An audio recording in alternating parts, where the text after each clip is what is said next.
Hey guys, good morning everyone. Welcome back to my channel. My name is Sai Kiran. Today we are going to discuss about AWS Event Bridge. Guys, this is the last session for the Cloud Watch. Tomorrow we are going to start the cloud formation templates. Guys, before jumping on to the practicals, first we'll try to understand what is the difference between event and what is the difference between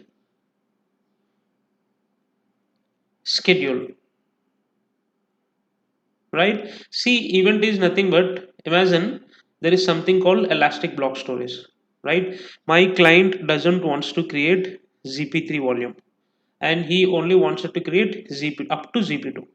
Right? As a DevOps engineer, I cannot go back and check whether if all my team is creating ZP2 or not. No one's supposed to create ZP3. Right? So in such case, what I can do is I can create an event. I can create an event from the event bridge, and I'll make sure I'm selecting the Lambda functions. I'm selecting the Lambda functions under target. So in such case, what will happen is whenever someone is trying to create ZP3, an event will be triggered. An event will be triggered to my event bridge. An event bridge will trigger an event to Lambda function. And what this Lambda function will do immediately is within 30 seconds, it will delete the entire GP3 volume. If someone is trying to create the GP3 volume, within 30 seconds it will delete the entire GP3 volume, right? This entire process is called event. Correct. Now I'm going to tell you another event. Guys, if you do have time, please do practicals on this. I'm going to show you how to overcome with this task by doing EBS volumes. For IAM, try to do it. So the second task is IAM. Whenever whenever a DevOps admin or a DevOps engineer or a cloud admin, whenever he creates a user, whenever he creates a IAM user, immediately and permission boundary should be attached, and permission boundary should be attached to this user. Why? In some cases accidentally DevOps admins or some other they might gonna give administrator full access to the user. This is wrong, right? We are not supposed to give anyone administrator full access. We are only supposed to give the access which whatever they require. So in such case, even if they are attaching administrator full access at any point of time, whenever they create the user, immediately within 10 seconds or 5 seconds, immediately and permission boundary will be created. If you doesn't know about the permission boundary, I request you to please do watch my IAM video. There we have discussed about IAM users, inline policies, groups, user groups, and then permission boundaries also, right? This is also something which is related to the event, guys. Now let's discuss about the schedule. Guys, schedule is, there is nothing to explain in schedule. This is simply nothing but a cron job. The only thing what you have to do is today what kind of task we are going to do with the schedule is we are going to take snapshots for each and 5 minutes to my instance, or you can also take snapshots to your volumes. Anything is fine, right? So let me take you to my console. Let's go and achieve this task right now. So here is my console, guys. Let's not rush. Let's do the process step by step. First we are going to complete the task of the EBS volumes, right? So let me go to my CloudWatch first. Open CloudWatch. Also, you can directly enter Amazon Event Bridge here if you wanted to. I'll come to the CloudWatch. If you scroll down left side, you'll be seeing something called rules. Open rules. Create a rule. I'm going to give the rule name as delete disk. Scroll down. Select rule with an event pattern and simply click on next. select AWS events, scroll down. This is a sample event data, guys. Do not give anything here, it's an optional. If you scroll down completely, here you'll be able to find AWS services under event source. We do also have event bridge partners, but for now we are going to proceed with AWS service itself only. Under AWS service, what is the service we need to select? EC2 instance. Why we are selecting EC2? Because EBS volumes are also features of EC2, right? Here you have to select the volume, EBS volume notification. Event type specification one, make sure that you're selecting create volume and modifying. If someone is creating volume or if someone is modifying my volume, then trigger and log to my event bridge. So under specification 2, leave the specification as it is, like any volume ARN, right? Or if you do have any JSON file, you can simply copy and paste it here. Nice. Simply click on next. Make sure the targets you're selecting it properly. Select AWS services and then select the target. What was the target here for today? Lambda function. Select Lambda. Scroll down. Do we have any Lambda functions? No, right? We have to create Lambda function. Let's go back here and create the Lambda function. Guys, this is how in real time you're going to do, because your manager or your scrum manager straight away they'll come to you and they'll tell you, hey, please take care that no one is creating ZP3 or no one is creating instance double XL, because those services are a bit expensive. In such case, as a DevOps engineer, you cannot go back and check with each and everyone whether they are creating the GP3 or not. So you can follow this pattern and you can make sure that no one is creating a ZP3 or double XL instance or something, right? So come to the lambda functions, select author from scratch and make sure that you're entering the name here. Again, I'm going to enter delete disk, scroll down, select python 3.8, everything leave as it is default, create function. It will take some time, let's wait for it.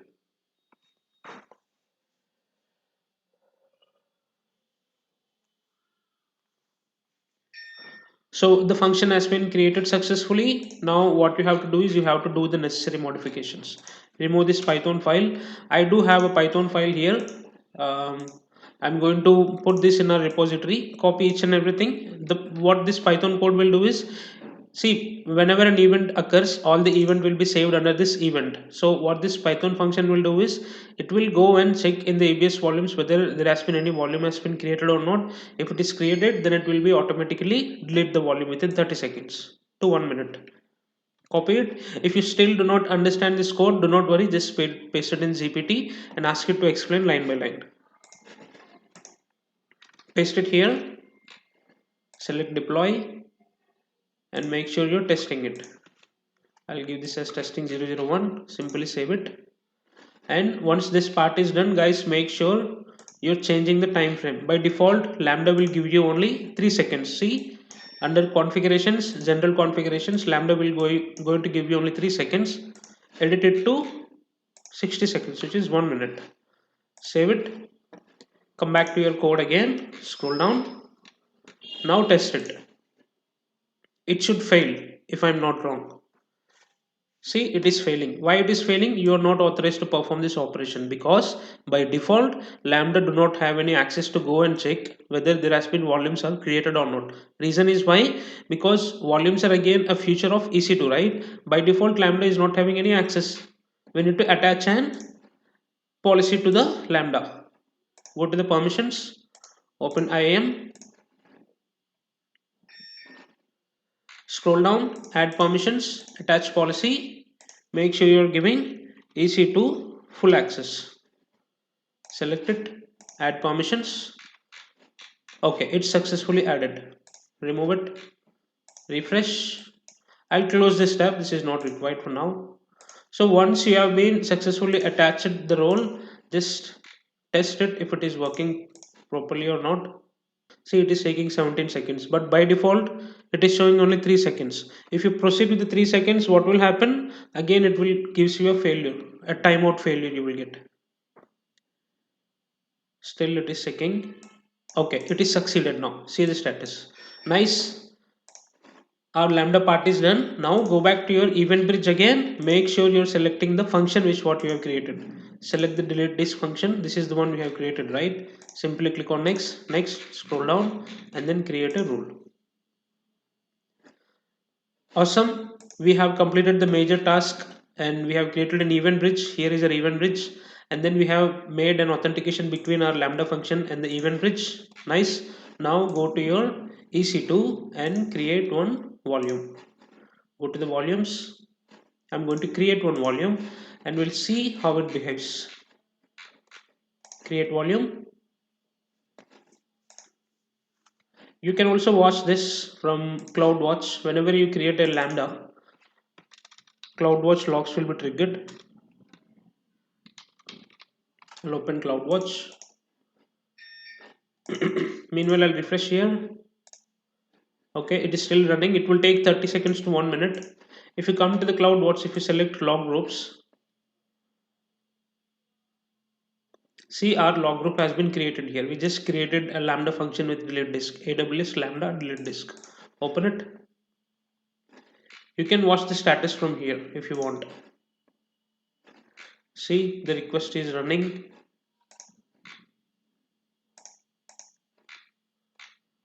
Guess it should be deleted now. Go back to your volumes, refresh. See, it has been deleted successfully, right?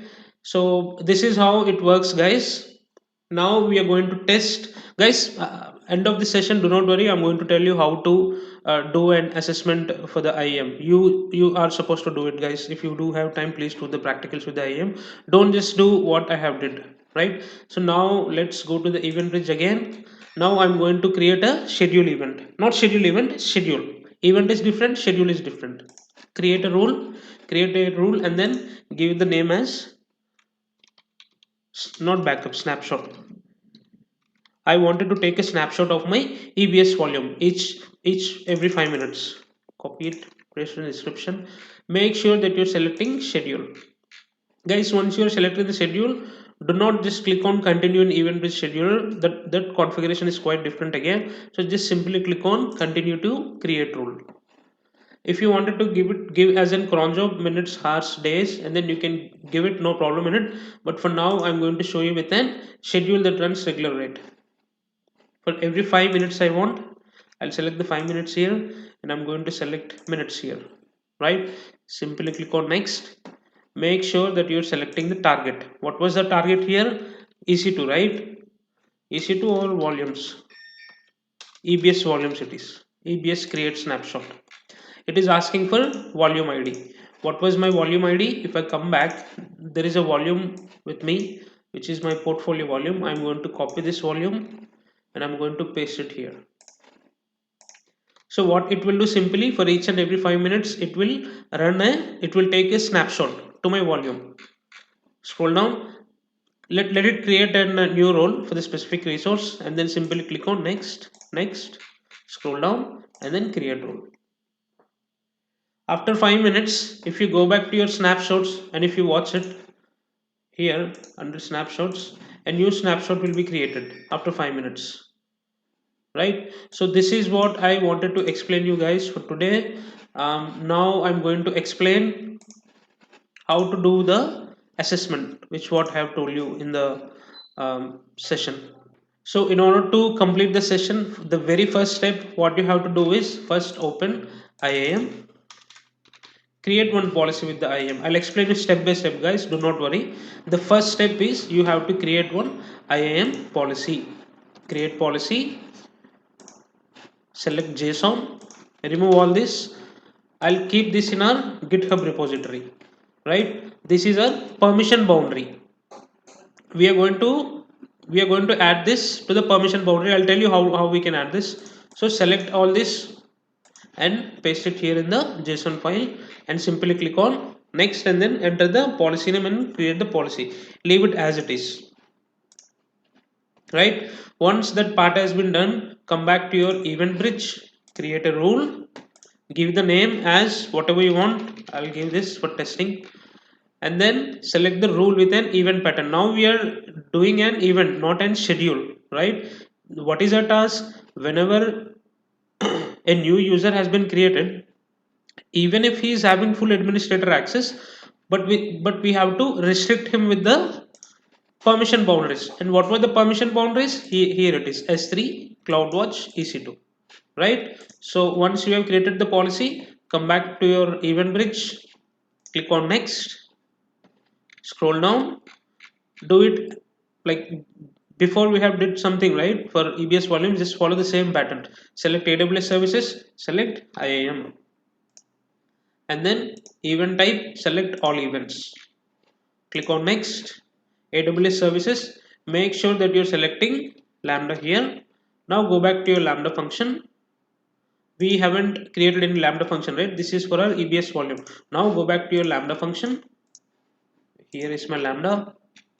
I'll create a new function for you. I'm not creating anything, but I'm just showing you. This is step 3. Step 1 is what? Creating policy. Step 2 is creating event bridge. Step 3, Lambda. Give some name. Select Python 3.8. Scroll down. Simply click on. Sorry, I have created function. Okay. We already do have one function, I think. Let it create. No problem. I'll show you how to paste the code. Create function. So once the function has been created, remove all this and simply paste the Python code I do have. See, this is the one, assessment.py. So make sure that you're changing the ARN. What was this ARN? You have created one policy, right? If you go inside that policy, you'll be seeing one ARN. Copy that ARN and paste it here. Why we are doing is whenever a new user has been created, automatically this permission boundary will be attached to that user, right? Copy it, come back to your Lambda. Where is my Lambda function? Here it is. Paste it, and then simply click on deploy, and then test the configuration, right? Make sure that you're giving the permissions. What permissions you have to give? You are working on IAM, right? Lambda by default doesn't have any IAM permissions, so it's your responsibility to give the permissions. Under permissions, attach policies, make sure you're giving IAM full access, and then simply click on add permissions, right? Once your Lambda function has been created, go back to your event bridge and select your Lambda function here. See, this is our Lambda function. Select it, next, and then create, and then go back to your IAM, create one user. I'll open my IAM. Yeah, here, once this entire part is done, create your user, give the name, give the provider access, simply click on next.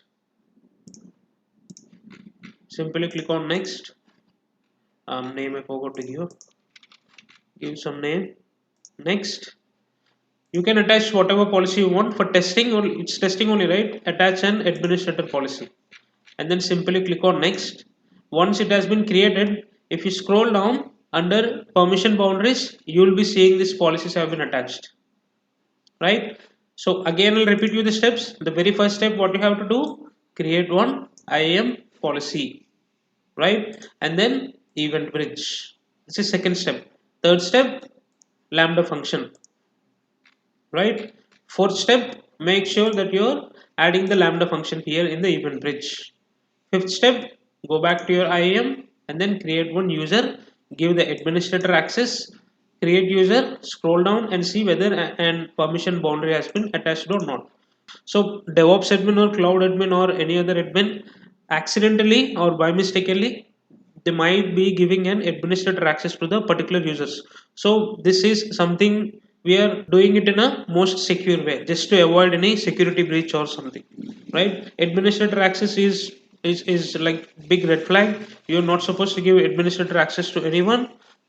You should only give the access to the particular service which whatever they require, right? So that's all for today, guys. We'll see you in the tomorrow's session. If you do have any doubts, please put it in the comment section. I'll try to address as maximum. Also, please share it with your friends, whomsoever is willing to learn. See, we are doing a practicals on each and every service, correct? Like, we are not doing any end-to-end projects. The reason why I'm not showing end-to-end project is your skills will be limited after doing that project. And if you gain some knowledge on the individual services, tomorrow when you go to the floor, when your manager or scrum manager is giving a task, you'll be having 100 ways, you'll be creating 100 ways to complete the task. If you watch end-to-end projects, then what will happen? Your skill set will be limited, so you do not know the functionality of the service. So that is the reason why I'm explaining you each and every service individually, right? So tomorrow I'm going to discuss about there is something called step functions, and once a step function has been created, then we'll jump on to the cloud formation templates, right? We'll see you in the tomorrow's session, guys. Take care, everyone. Have a nice day. Bye bye. Hi guys, good morning everyone. Welcome back to my channel. My name is Sai Kiran. Today we are going to discuss about AWS developer tools. Right, so guys, we do have multiple services and developer tools, but today we are going to discuss about the important topics, right? So the very first one is cloud9. Cloud9 is an IDE, guys. People who are not aware of the IDE, don't worry guys, IDE is nothing but Visual Studio Code. See, this is IDE, or you can also say Xcode, or you can say PyCharm. All this comes under id itself only, correct? So and then the reason why we are configuring id is we are going to clone one repository. We are going to clone one repository from where? From AWS samples. We are going to clone one Java application here, right? So once after doing all the changes, then we are going to push the code to our repository. What was the repository here? Here it is, CodeCommit. So what exactly CodeCommit will do? CodeCommit is something which is like Git-alike tool, guys. People who are not aware of Git, do not worry. We are going to deep dive into more with the Git when we are discussing about the DevOps. So for now, once after the developer has done with his part, then what he will do is he will push the code to the repository. Here our repository is CodeCommit, right? And the third one is CodeBuild. So once the developer is done with his part, and once after pushing the code to the code commit, which is a repository, it's not done, right? It's DevOps engineer or build engineer responsibility to make sure that he's generating the artifacts. What are the artifacts here? Var, jar, and then year. So how we can generate these artifacts? With the help of code build, right? And where we are going to generate store these artifacts, we are going to store it in S3 bucket, right? And then we do have something called code deploy. This is the major task where we are doing all these things. For what? We are going to make sure that we are deploying the application end of the day, right? So for this we are going to use code deploy, and there is a final one which is code pipeline. Here whatever we are doing in cloud9, code commit, build and deploy, all we are doing is manual efforts, right? So in order to avoid that, with the code pipeline, what we can do is we can, when configuring code pipeline, we can simply select code commit and then code build and then code deploy. Next time whenever a developer commits something here from the cloud9, automatically code pipeline job will be started. Automatically code pipeline job will be triggered, right? So guys, you might be getting a doubt, Sai, we do have Jenkins here, right? We also do have Jenkins here, we have Maven here, right, in DevOps tools, and then for code repositories we do have Git. Then what is the point of using all these tools? You are 100% right. The reason is, see guys, when you're working in an organization, end of the day, at some point of time, what client will say is, see, we are using AWS infrastructure, right? We are using AWS infrastructure for all the work.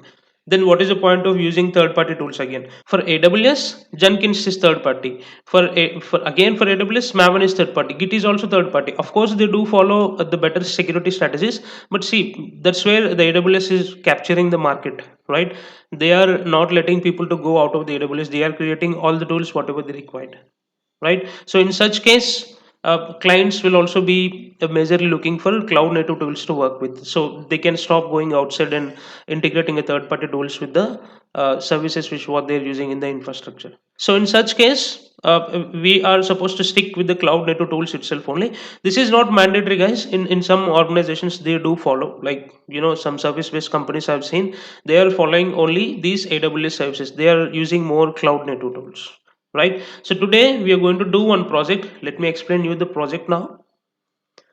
This is very important, guys. Watch carefully. If you do have time, I request you to do the practicals, right? So first we are going to configure cloud9 to do all the changes. Cloud9, once the task is done here, task in the sense, once after you have did all the changes, then we are going to push this code to the remote repository. What was the remote repository here? Which is CodeCommit, right? So once this part is done, then you are going to build the artifacts with the help of CodeBuild. So once artifacts have been generated, where you're going to store the artifacts? You're going to store it in S3 bucket, right? So once this build part is done, there is something called deploy. Code deploy. You are doing each and everything manually here. So at last, what we are going to do? We are going to configure a code pipeline.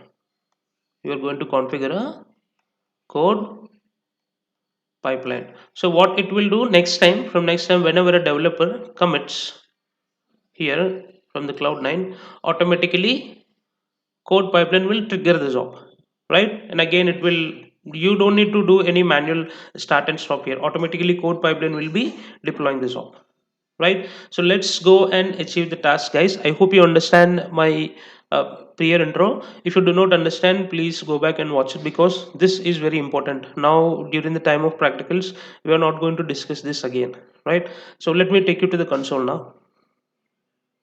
So here is my console, guys. As discussed, first we are going to install Cloud9. Open in separate tab, create environment, optional, and then scroll down. T2 micro is enough. End of the day, this is also an instance, right? So it will be also running on instance itself only.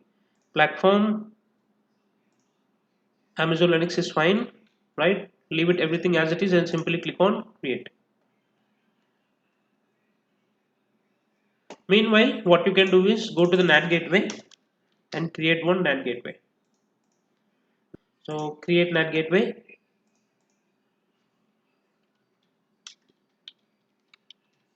web application, scroll down.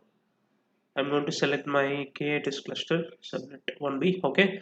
Public elastic IP, we required, yes, and then create NAT gateway, right? You can close this, this is not required. Once this part is done, guys, make sure that you are attaching it to your route tables. I'm going to attach it to my route table. Cluster, K8s cluster private 3, okay, routes, edit routes. I'm going to remove this NAT gateway, select it, save changes. Repeat for the other subnets also. Private subnet 2, routes, edit routes, NAT gateway, save changes. What was the last one? Private subnet 1, subnet association, routes, edit routes, NAT gateway, select the NAT, save changes. Right? Everything is fine, right? If I come back to the route tables again, routes, okay, active. So once this is done, make sure that you're logging into your Cloud9. Open, select it and open in Cloud9. You can close this, this is not required now. Also, on the other hand, create one Ubuntu 22 instance. Give the name as Tomcat. We are going to deploy our application here in the Tomcat server. Ubuntu 22, confirm, scroll down, take T2 medium, keep a, I'm going to select latest, K8s cluster, 1B enable security groups, public management server. Guys, don't launch the instance. We have to do something. Once after creating a role to the instance, then we can proceed with the creating instance. Just select all the configurations and leave it as it is. Now go back to the Cloud9 again. This is our IDE. See, now if I do any if I have any files here now, I'm going to clone one repository, github.com/AWS samples. Here we do have one repository called snakes.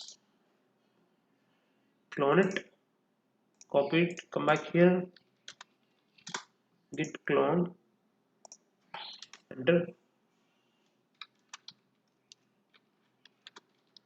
Yeah, this is the one. Can close this. Make sure that you're removing the .git. Why? The reason why we are removing is after this we are going to create one repository. If you are not able to remove this .git, then it will be tough for you to push it, right? So I'm going to remove this. I have to install the git init. Yeah, git init, git status.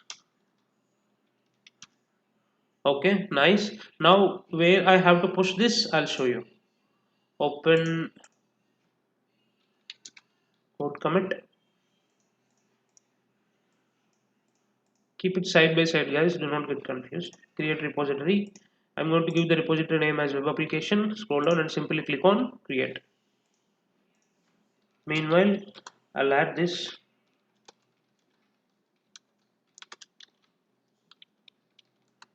Added sample files. Right. So once this repository has been created, make sure that you are selecting clone HTTPS, which means you are copying the link. Copy it. You have to add this to the remote server, right? So for that, what you have to do, git remote add origin, paste it. It has been added successfully. Now I'm going to git push origin master. Nice. Our code has been successfully pushed to the repository. If I refresh here,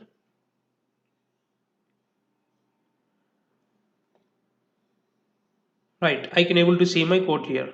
Got it? So now once this part is done, open code build. Now we need to generate artifacts with this code build. Open, create project.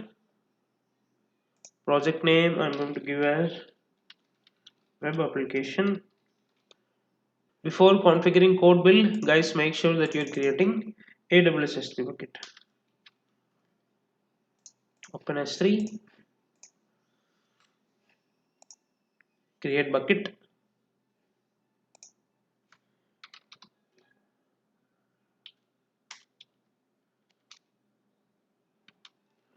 Web application S3. Scroll down and simply click on create bucket. Right. Once that is done, then build the configuration again. Web application. So once after giving the name, then scroll down. Guys, make sure that you're selecting the repository. What was our repository here? Our repository is CodeCommit, right? So once after you're selecting the CodeCommit, it will automatically reflect here. Web application is a repository, and what was the branch? Our branch is on master.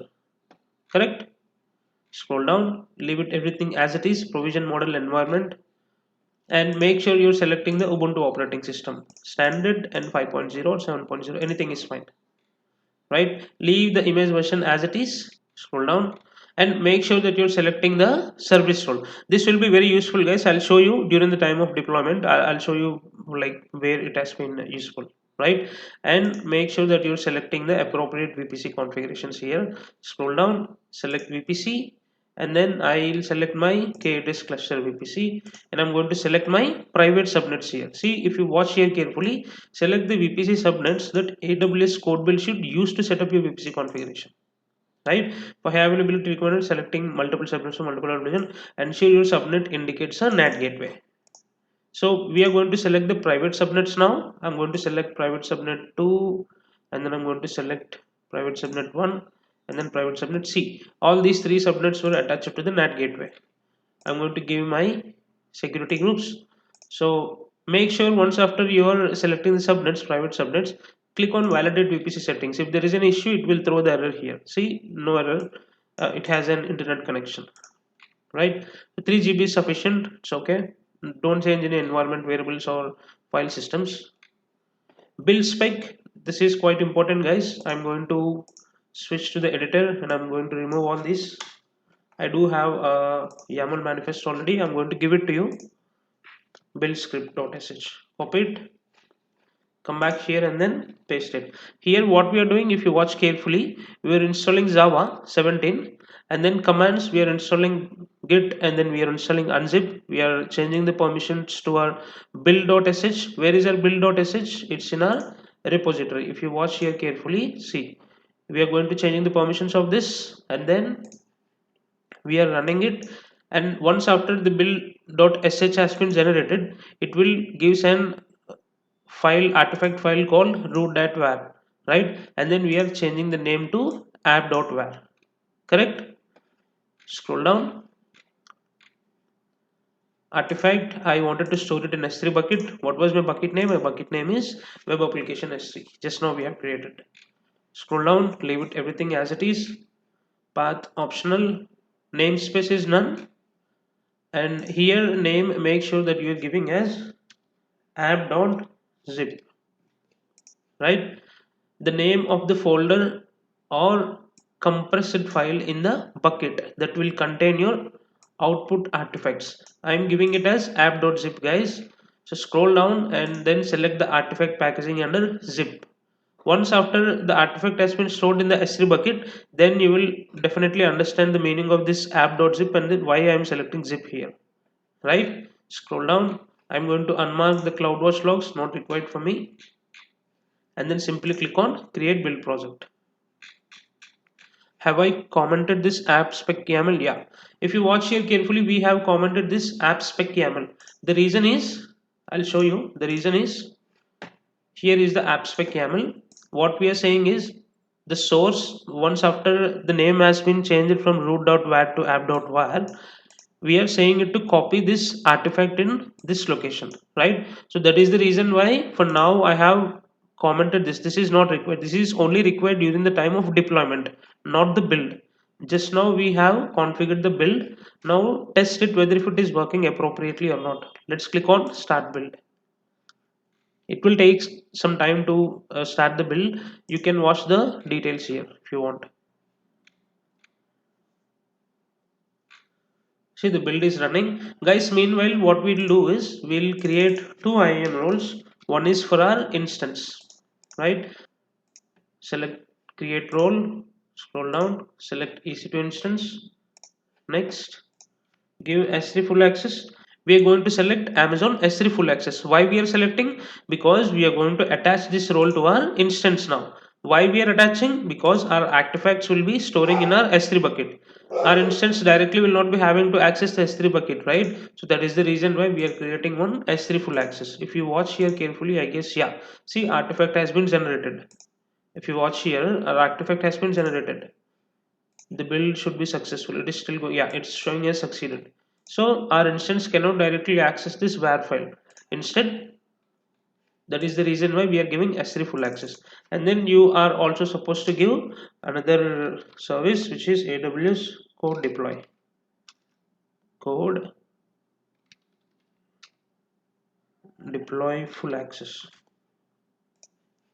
Next, I'm going to give this as EC2-S3- code scroll down and then create role. Now we are going to create one more role. This role is for deployment, not for the instance. I'm going to select CodeDeploy here. Select CodeDeploy. Simply click on next. AWS CodeDeploy role. Next, and then CodeDeploy role. Scroll down and then create role. Once the IAM part is done, you can close the tab, guys. Now there is nothing required with the IAM tab. Come back to your EC2 instance again. Select advanced details. Refresh it. Select the EC2 role. This is the one, EC2 S3 code deploy. This is our role. Select it. Scroll down. Instance 1 and then simply click on launch instance. So I can see my Tomcat server is up. It's still initializing, but it's fine. Let's log into our Tomcat server and do the necessary installations. Connect. I'm going to paste all these in our GitHub repository, guys. Don't worry. Yeah, it's logged in. Sudo su hyphen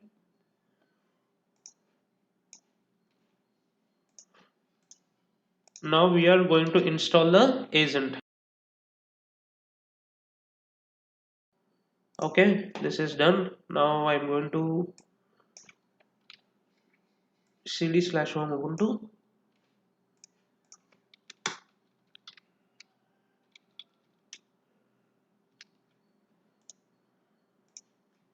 Paste it, enter. Okay, nice. Update, check complete, stop updated. Okay, now let's run these two agents and we'll see the status.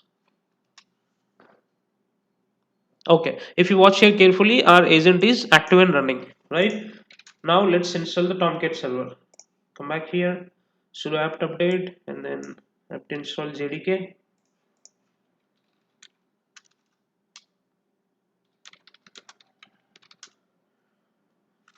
Okay, it's active, up and running, right? So once this part is done,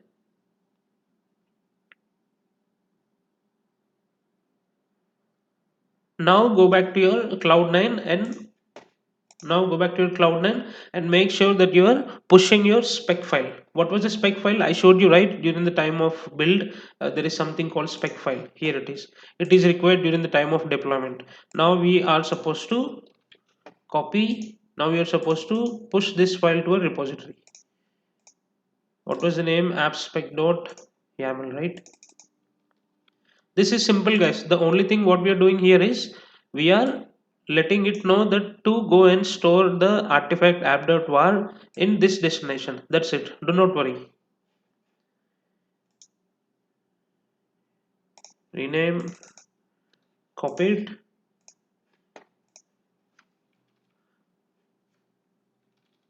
nano, not yeah, nano appspec.yaml. Enter.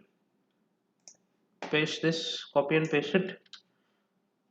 Guys, if you do not understand this video, please put it in the comment section. It's okay. I'll try to delete the video again and then I'll try to do it again with clear understanding. It's okay, no problem. Nano expect YAML. Okay, now git status, git add dot, and then git commit.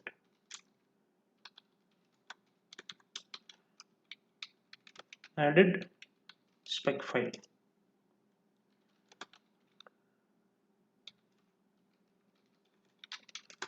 Git push origin master. Now if you go back to your application, you are supposed to see this.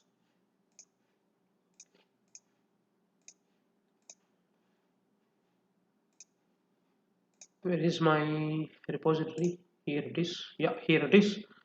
I can see my C appspec.yaml, right? Now go to your code build. We have commented out, right, in the code build, if you remember. If you come back to this is my code build, and if I go to the build projects, open it, project details. If I scroll down here, if you watch carefully, I have commented it. Why I have commented it? Because I told you, right, this is mainly used for deployment purpose. Once this artifact has been generated, we are telling it to go and check with the appspec.yaml. So what we have mentioned in appspec.yaml, we are telling it to go and store in the different destination. Right now we are supposed to uncomment this, so that once the artifact has been generated, it will go and store the artifact in a particular location, is what we mentioned. Update. Now again start the build and check whether if it is passing or if it is facing any issues along with the spec file. Meanwhile, I'll go to the instance and I'll check whether the directory has been there or not. Opt tomcat and then web apps. cd/opt tomcat web apps. Yeah, it is there. Now it will store here. Not now. Once after the deploying, it will store. The artifact will be storing here automatically. Let the build runs. Meanwhile, what we shall do is we'll uh, configure the deployment, which is CodeDeploy. It will take some time. Go to the code deployments, select application, guys. First you need to create an application, give the name. I'll give as web application hyphen deploy. Select EC2 on premises, create application. So once this part is done, then make sure that you're creating the deployment groups. Create deployment groups.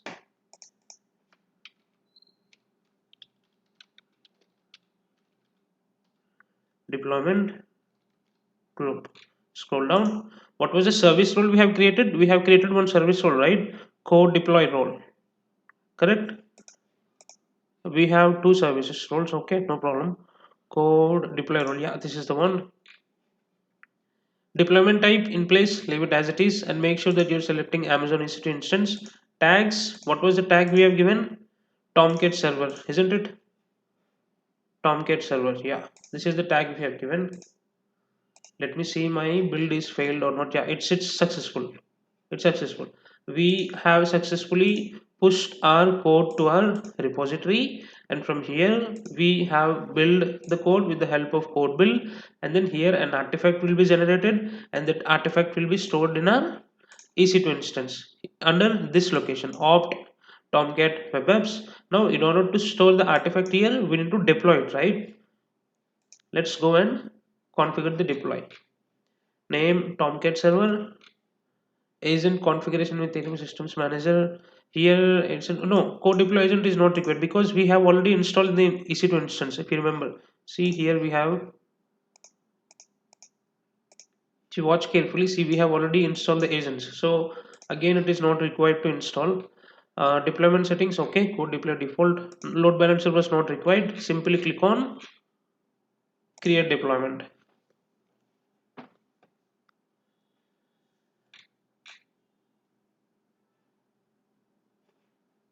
Come back to your applications, web application, deployment group, deployments. Now create the deployment. What was the deployment group name we have created? Application DP group, right? Select it, and my application is stored on Amazon S3. Now you have to go back to your S3, open your app.zip, and make sure that you're copying the S3. Come back to your deployments and paste it here. Select revision file type .zip, scroll down. Additional deployment behavior, no, don't change anything. Simply click on create deployment. Now let's wait for it, guys. It will start the deployment now. We'll see how it goes. Yeah, deployment has been starting. Fingers crossed. Okay, it's succeeded. Nice. I'm very happy because yesterday whole day this project was taken. Deployment status succeeded. Okay, now I'll go back to my Tomcat server. I'll copy this, paste it here, 8080. This is my Tomcat server. Now if I enter /app, oh I'm sorry, colon 8080/app. See, this is a snake server. This is what we have cloned from the GitHub repository. This is an web application, right? Now let's guys will do with the final thing, which was CodePipeline. I hope you are understanding. Open CodePipeline. I'll create the CodePipeline and I'll do the changes in our Cloud9, and we'll see how our CodePipeline will deploy the trigger automatically. Right? This is our CodePipeline. Create CodePipeline. Name CodePipeline version 2. Execution mode. Ignore this service role. Yeah, this is the one we have given, right? Service role. And then variables. Now simply click on next. Source provider. What was my source provider here? CodeCommit. Repository.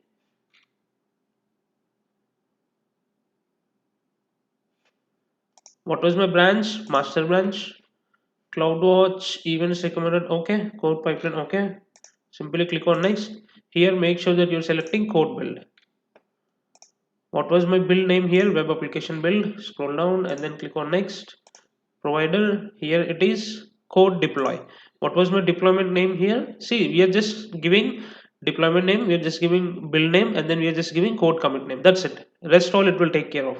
What was the application name? My application name is web application deploy deployment group. This is my deployment group, and then simply click on next. Scroll down and then create pipeline.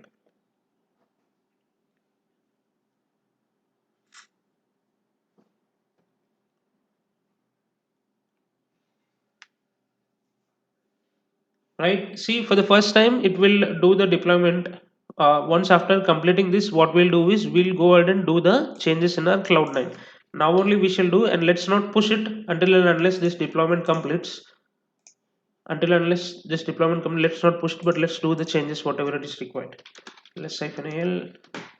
I'll do it from here directly. Source default.jsp, select this, and I'm going to change the name. What was here? Do you love or hate snakes? Or love or hate snakes? Okay, I'll try to put my name there just for the changing purpose. Yeah, this is here.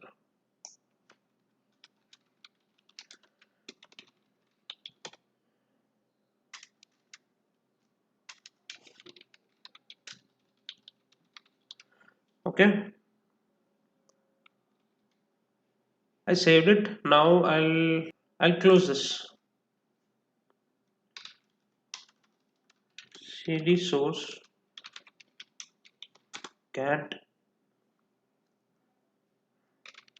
default.jsp. Here, if you watch carefully, I have changed my name. I just wanted to see whether if it is reflecting or not. Yeah, it's reflecting. So we'll see. It will not reflect now here because we have not committed, right? We didn't committed anything. Let's wait for this deployment to complete. Once it is completed, then yeah, it is completed successfully. Right, now just leave it as it is, guys. We'll commit here.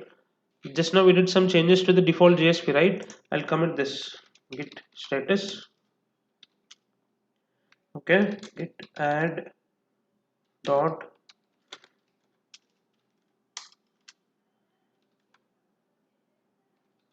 git commit hyphen m, add cycle into default dot JSP file, and then git push origin master. Oh, there is an, okay, I had a spelling mistake here.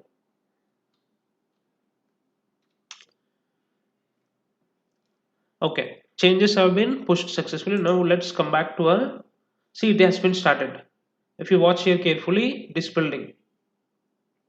Got it? So this is how this code pipeline works, guys. This is what I wanted to explain. Guys, if you do have any doubts, please put it in the comment section. If you didn't understand, that is totally fine. Just let me know in the comment section. I'll delete the entire video and then I'll upload it again with the clear picture.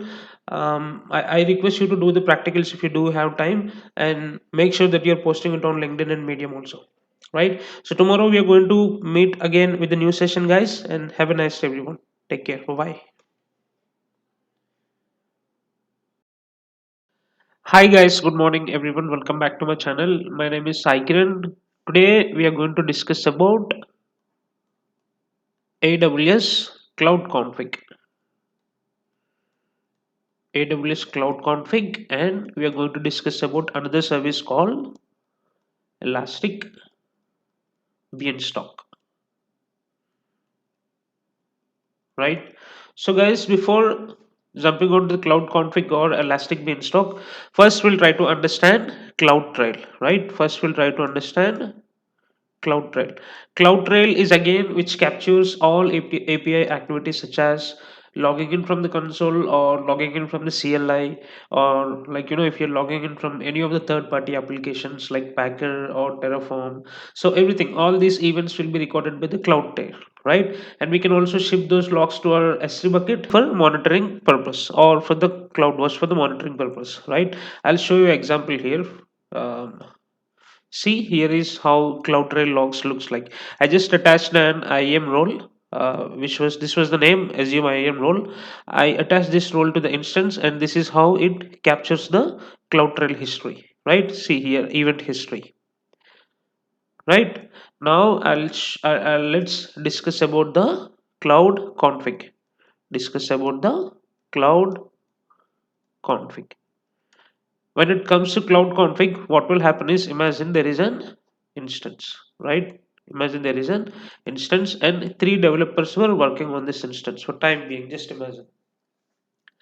And developer one changed the tags of this instance from before it was Nginx, right? And developer has changed the tag from Nginx to Tomcat, right? This is one event.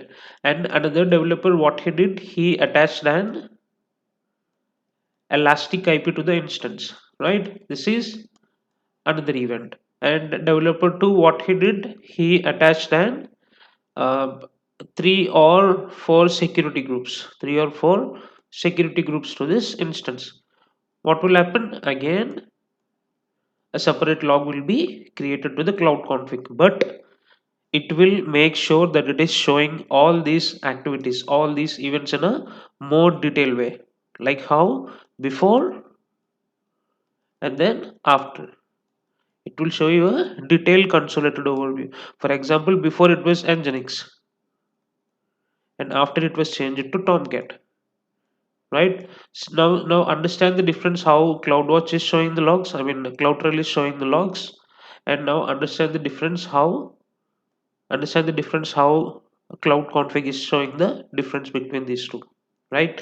I'll also show you an example of how cloud config will show you the detailed overview. See here, I just attached an I just attached an public, I mean, elastic IP here, and then I deleted. So it's clearly saying from to empty, right?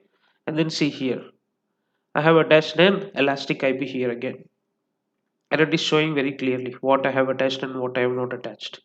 If you go to the full record, see before it was this and it was empty, which means I deleted. Before it was empty and then I've attached an elastic IP here. Before there is a tag called production and the value was 93915, and see I have deleted this. Before there were not four empty things here, and then I've attached four security groups here. Right now we understand the difference between this cloud trail and CloudWatch, right? I mean cloud trail and then cloud config. Correct. So now let's jump on to the another service. Don't worry guys, we are going to do the practicals and I'm going to show you clearly, so that you'll be understanding it more. On cloud config, there is something called, in cloud config there is something called rule, right? Guys, this activity you are supposed to do the assessment. Please do the practicals, right? I'll tell you how to do it, don't worry.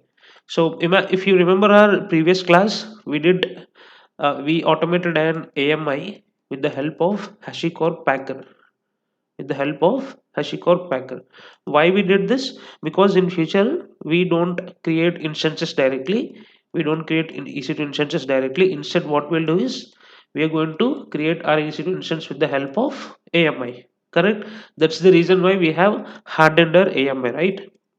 And I wanted my whole team. Imagine I do have 9 members of team. I wanted all these 9 members to use this AMI itself only, right? So again, manually or physically I cannot go back and check whether my 9 developers were using this AMI or not. Instead, what I can do is I can simply create a rule here. I can simply create a rule on my specific AMI, right? If anyone is not creating an instance without this AMI, an event will be triggered to our rules. Which rules? Cloud config rules. So there is an another service today which was the very important service, which is Elastic Beanstalk, right? So guys, this is like, I've never used in this production environment. This was majorly used by my developers and then QA engineers. And I hardly remember 1 year or 1.5 year back, a company called Tally. When I'm giving interview for Tally, Tally's third party company, they wanted an engineer to work more with this Elastic Beanstalk because they decided to deploy their web application using this Elastic Beanstalk. Since then to now, I never used anyone using this in production environment. But the reason why I'm telling you is to make you understand how exactly this Elastic Beanstalk works, and you can also suggest to your developers if they wanted to test their application, right? See, imagine once after developer writing the code, he cannot. Example, this is a Java code. He cannot directly put this code in production environment, right? Instead, he have to test whether if it is running as expected or not, or he has to test whether this code is running as expected by the end user requirement or not. Correct. In such case, what he will do, he will ask us to create one multi-node server, or a, like, Linux or some other servers, just to make sure whether the application is running as perfect or not. So in such case, what we're supposed to do is to create one EC2 instance, and then VPC, security groups, route tables, subnets, and all these things. And then it's not over, load balancer, auto scaling groups, right? And then what? And then ACM for certificate updation, and then the last is route 53, right? Here, using this Elastic Beanstalk, what will happen is you are going to simply create one single environment, right? You're going to create one single environment, and after that you're going to select database, and after that you are going to select the types, whether if it is medium or large or Excel, and then you're going to select the environment, and then you're going to select the DNS. That's it, guys. Within 5 to 10 minutes, what will happen is your cluster will be up and running. This Elastic Beanstalk will be up and running. The only thing what you will be uploading into this Elastic Beanstalk environment is, yesterday we did one project, right, using sample application by AWS, which is Tomcat Snakes, right? Tomcat Snakes. Today we are going to take the same application. We are going to generate the artifacts.var, and we are going to do some modifications here. Again, we are going to generate the artifacts with version 2, and we'll try to upload this version 2 into our Elastic Beanstalk, and we'll run the application, and we'll see how it behaves, right? I hope you understand, guys. Do not stress yourself more on Elastic Beanstalk, but make sure that you are doing practice for AWS config rules, which is quite important comparatively to the Elastic Beanstalk. But still, if you are working under a more developers environment, but in such case, I request you to stress yourself more on Elastic Beanstalk. This saves a very huge time for developers and QA engineers. So let's jump onto the practicals and see, the actual structure and actual task for today. So here is my console, guys. Before coming to the session, I have created two EC2 instances. One is for cloud config and another one is for EBS volume. And make sure that you are pasting the script under user data, right? I'm going to copy this in our repository. Don't worry, you can watch this script there. And once after deploying the two instances, make sure that you're creating one IAM role. I'll show you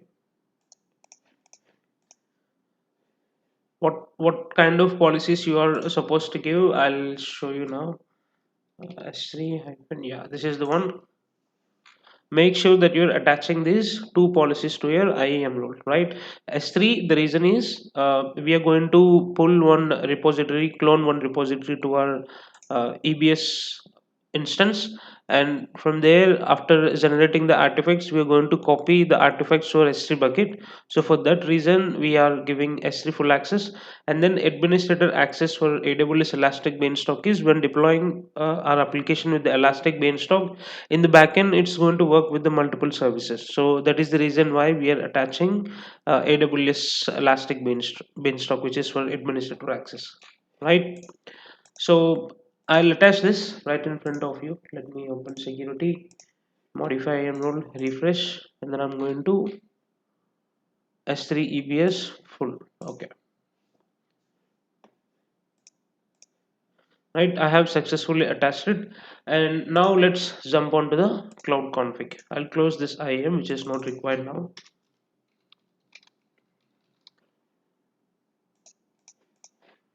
I have created already the AWS config record here, guys. So I'm going to show you this in a different region. Hold on. I'll open it here. Okay, so the only thing what you have to do is you have to select get started and make sure that you're selecting specific resource types, not all resource type, because this will charge you more. Select specific resource type and make sure that you're selecting EC2 instances, because I wanted to track activity on EC2 instances only, not on any other. But if you are configuring any IAM roles or load balancers or any other services, then it's totally fine. Make sure that you're selecting particular service here, right? And at what particular interval of time I wanted to monitor this continuously, right? And I'll leave it for the default use as existing config service linked role. It's going to create one a service linked role. And if you scroll down to the bucket, the reason why it is asking for the bucket is all the logs whatever the cloud config is capturing, it will be copied to the S3 bucket. If you do have a separate bucket, then you can simply select choose bucket and then you can select it. I am leaving it for cloud config itself only to create one bucket for me, right? Selecting create bucket and simply click on next and then deploy it, right? So and then you're going to see the dashboard like this. I hope you understand why I have shown you in Ohio now. So you'll be seeing one dashboard like this, and make sure that you're clicking on resources. So once you are able to see the resources here, make sure the resources type you are changing it. EC2 instances, select it, apply. It's going to show you the EC2 instances which what were available now. This is my cloud config, and what was the ID here? It's BC2, right? It's BC2. Yeah, this is the one. Select it and make sure that you're selecting resource timeline. See, these are my events. Like right now, nothing has been triggered. It's in cloud trial. It is showing as instance has been run, and if I go through the cloud trial, I can see the logs here. Run instance. Just and logs are generated for running the instance. Each and every activity whatever is done, CloudTrail will be capturing it, right? And then there is an configuration change at 1:14. I have created the instance. It's midnight 1:14. At 1:16 any change? No changes have been there. Here it is showing 0. If you watch carefully at 1:18, there is nothing here again, right? 1:18, there is nothing here. What was your instance? BC2, cloud config BC2. Yeah. Now what I'm going to do is watch here carefully, guys. There were no events triggered here, right? The last was 1:18 and nothing has been there here. Now let's do something. I'll add some tags here. Manage tags. I'll add value. I'll give dev. I'll give environment, and I'm going to give QA, right? We have remember it before there is a tag called cloud config. Now we are adding two tags here. Click on save it. After some time it will capture, it will take some time to capture the logs. After some time we'll see the difference between the cloud trail logs and the cloud config, how they will be like those two services will be representing the logs in a proper way. And if you again, I'm going to do, I'll create one elastic IP also, and I'm going to attach one elastic IP to our,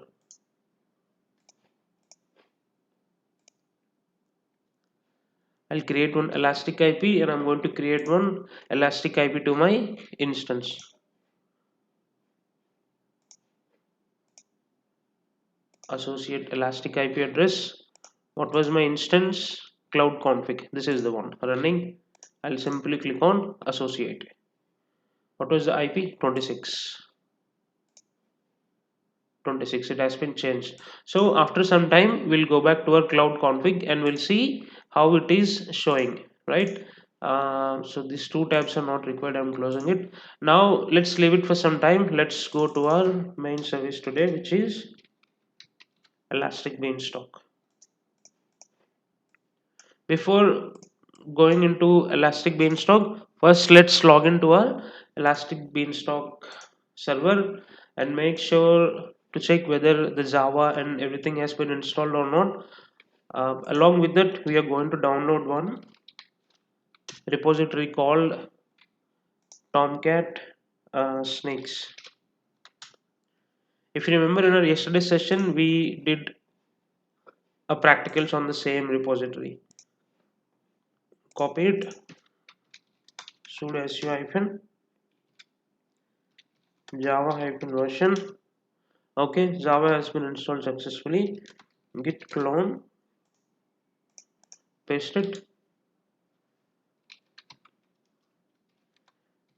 cd src. Guys, I'm doing it fast because yesterday we have already did this. If whomsoever is watching for the very first time, I request you to please do watch yesterday's video so that you will be understanding this repository, why I'm cloning and what I'm going to do now. I'll pin the video on top right side. Okay, nano default.jsp, and I'm going to do some changes here in the script just to show it as in version 1. I'll change this to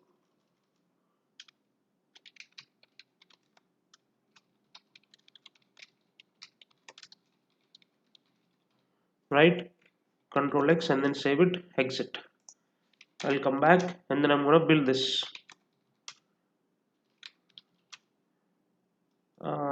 dot slash build.sh. Let it build. Meanwhile, I'll open one S3. I'll create one bucket here. Create a bucket, direct general purpose bucket name. Don't give caps. EBS testing. Access enabled. Scroll down and then simply click on create bucket. There is an issue with my name, right? 001.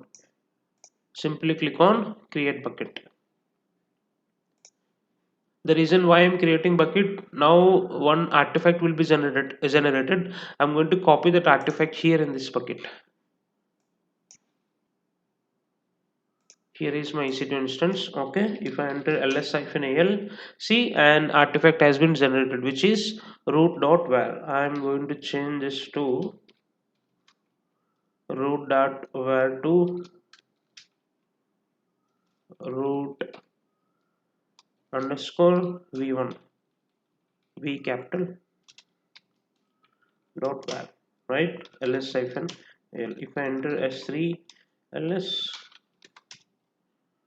okay, I can see my list of the buckets so that I can able to access it. AWS S3 CP S3 here, copy it, paste it, right? Enter. Now let's go back to my S3 bucket and see. I'll close this EBS, which is not required. I mean GitHub repository. If I come back to my bucket, if I refresh, yeah, I can see my root.var here. Let's download this, guys. Let's download into our local machine. I'll keep this at downloads itself. Nice. So now go back to your Elastic Beanstalk create application. What was the name? I'm going to name it as testing Tomcat snakes. I'll copy this and I'll paste it here and then simply click on create. So first you have to create the application. Now you have to create the environment on that application. Create environment. Make sure that you're selecting web server environment, not a worker environment, right? Web server environment and then application name. Okay, Tomcat snakes. Tags are optional. You can ignore it, guys. And then domain link. If you're entering anything here, Cycler and PI, then make sure that you're checking the availability here, right? For now, I'm going to leaving it as blank itself only, right? Managed platform, I'm going to select Tomcat application server and let's leave the default versions of it. Platform branch and then 5.7 is recommending, so let's leave it as it is. Application code, I'm going to upload my code. I'm not going to select application code here. I do have my var file. I'll give this is as version 1. I'm just giving version 1, guys. If you wanted to give anything like first, second or third, whatever you want to give, you can give. I'm just giving it as version 1. The reason why I'm giving it as version 1 is after some time again I'm going to come back here, I'm going to do some changes and I'm going to change this to version 2, right? So that is the reason why I'm giving as version 1 here. If you want to give anything, you can give it, no problem. local file, choose file, downloads, scroll down. Single instance, let's take the free tier eligible only, because EBS is a bit expensive, guys. Let's not go for any high availability or custom configuration or high availability using spot or on demand instance. I'm going to select single instance, free tier eligible. It's fine for me, it works fine for me. And then click on next. So here, when it comes to the service access, make sure that you are creating a service role by itself only, right? EC2 keeper as usual, mine, and then you have created one IAM role. If you remember, S3 plus CBS, select that. See, here it is, select that, and then click on next. Here, make sure that you're selecting your appropriate VPC. Mine is KTS cluster. I'm going to select my KTS cluster VPC, and it is asking for instances subnet, right? Not the database subnets, it's for instances subnets. I'm going to select my all three public subnets. If you wanted to deploy it in private subnets, make sure that you are attaching a NAT gateway to it. Public, public, public. Now this is for database instance. This is not for server instance. This is for database instance. Again, I'm going to select public, public, and then public. Guys, in real time, you are not supposed to keep anything in public. I'm just giving you a heads up. Keep everything in private itself only, right? Public 1, 2, 3. Nice. Make sure that you're enabling the database. By default, it will be showing you as not enabled, but make sure that you're enabling the database, right? Snapshot, none. Engine, I'm going to take Postgres. Version, let it take the default version, whatever it is taking, I'll leave it for it. It's loading, I think. Yeah, 16.2 it is taking. Okay, fine, no problem. DBT3 small, is there any free version? No free version. Okay, let it take the default one. However, we are going to delete it as soon as possible once after the deployment, no problem. Storage 10 GB, fine. Username, I'm going to give it as admin side. If you watch here carefully, if you're doing it manually, like we are going to jump onto the each and every services, and then we have to create it, right? So here we are not jumping on any other services. We are doing it everything in the Elastic Beanstalk itself only, right? Password, availability zone low. Okay, I don't want any high availability zones because this is my test environment only. Database deletion policy, okay. Whenever Elastic Beanstalk terminates the database will be no longer be okay. I'll leave it for delete itself only. Tags not required, click on next. Okay. Container root volume, okay, let's leave it default. Size and everything, let's leave it as default, guys. Cloud monitoring for each and every 5 minutes is fine, 1 minute is not required. Instance metadata service, IMD with the current setting, the environment, and okay, let it be it for deactivated itself only. And when it comes to the security groups, make sure that you're selecting appropriate security groups. Public management server SC. Capacity auto scaling groups, single instance. I don't want any load balancers or anything, so single instance is fine. Fleet composition, I'm not sure on this, guys. What is spot instances are launched at the lowest available prices. Okay. A spot instance I don't want to take, because see, when the on demand instance raise was high, spot instances will be automatically deleted just with the 2 minutes of notice period, right?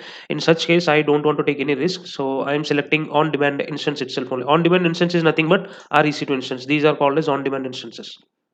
These spot instances will comes from, unused space of an on demand instances. From there, this spot instances will created. If the on demand instance raise is extremely high, then within what AWS will do is within 2 minutes, they are going to terminate the spot instances. But the data inside it is safe. Ultimately, these instances will be terminated, right? Maximum spot price not required. Architecture, okay, 8664-bit. And then okay, T2 T3 micro and T3 small is fine. Instance types, AMI ID by default, Elastic Beanstalk will be taking by default this AMI, it's fine.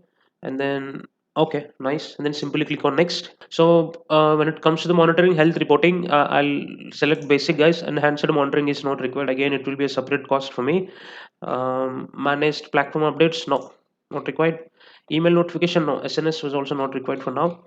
Rolling updates and deployments, yes, this is quite important all at once. If you watch this place carefully, batch size type, which is percentage and fixed, right?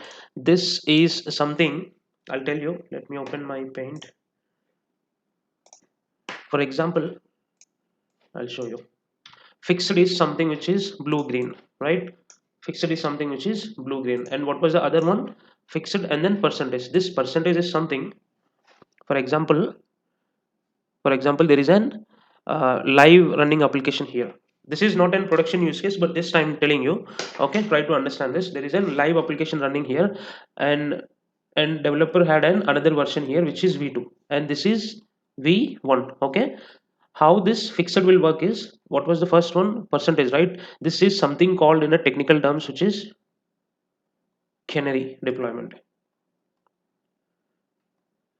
right? Directly they're not going to deploy this v2 publicly. Instead what they will do is, first they will send the, for example, here is an internet, right? Here is an internet. First they will send 10% traffic here, sorry, 90% here, because this is an existing, right? This is the new update. Then they will send first 10% traffic here, then again they will send 20% traffic here, here they will send 80% traffic, right? And then again here to the v2 they will be sending 40%, right? And here how much it is, 60%. So slowly they will decrease it to 10%, and they will be sending 90% to the version 2, because this is a new release, right? They directly cannot release 100%, which is blue green deployment. What will happen if there are any bugs in this version 2? Then users will be seeing an downtime. So in such case they follow canary deployment. What it will do is, it will first send 90%, 80%, 70, 60, and then slowly it will reduce to 0%, and all the traffic, internet traffic, will be routed to this v2 as 100%, right? So this is something that which what we have seen now. Just hold on, let me take my keyboard. um, so here it is, percentage and fixed, so I'll select as percentage itself only. And then configuration updates, rolling update, deactivate, deployment preferences, ignore health checks, yes. Threshold, timeout 600, let's change this to 60 seconds. Proxy server, either nginx is fine or apache, anything is fine. We are hosting our application on tomcat, right? So let's select apache itself only. Scroll down. No, I don't want any x-rays, s3 log storage, uh, no. Instance log streaming, CloudWatch logs not required. Environment properties, okay, nice. Simply click on next. If you want to, like, if you watch each and everything, scroll down and then submit. It will take some time, guys. It will take at least 5 to 10 minutes of time. Meanwhile, what we shall do is, we'll go back to our cloud config and we'll see if it is behaving as expected or not. What we have attached two security groups, and we have attached one elastic IP to it, right? See, it says the elastic beanstalk is launching your environment. This will take a few minutes. Okay, let it take, no problem. I'll refresh. You can watch all the events here using elastic beanstalk storage. Just to begin, creating environment is starting. Okay, let's go back to our cloud config. So what we have did guys, for this we have attached the tags, and then we have also attached one elastic IP to our instance, right? Let's refresh this and see whether it has been captured any logs or not. If it captured, then we'll see how the cloud trail event is showing and how the cloud config is showing the logs, right? See, yeah, 143 something has been happened. Associated address, yes. Okay, before that we'll see something, created tags, what it is showing. Okay, nice. Let's leave it cloud configuration like this. First watch this logs, cloud trail logs. Look how CloudTrail is showing the tags. It says that someone has created the tags, but see, in a JSON language it is showing again, right? It says the value is this and the value is this, the key is this and the value is this, but it's not showing before what it is there and now what it has been changed. Before it is empty, right? After empty only, then we have created two tags. There is only one tag and then we have created two tags, but before it's not showing what is there before creating these two tags. But if you come to the cloud config and if you watch carefully here, it will gives you a detailed consolidated overview, right? See, it says before, let's come from down. Before, there is an public address, public IP address, 3 dot or something, 144.89.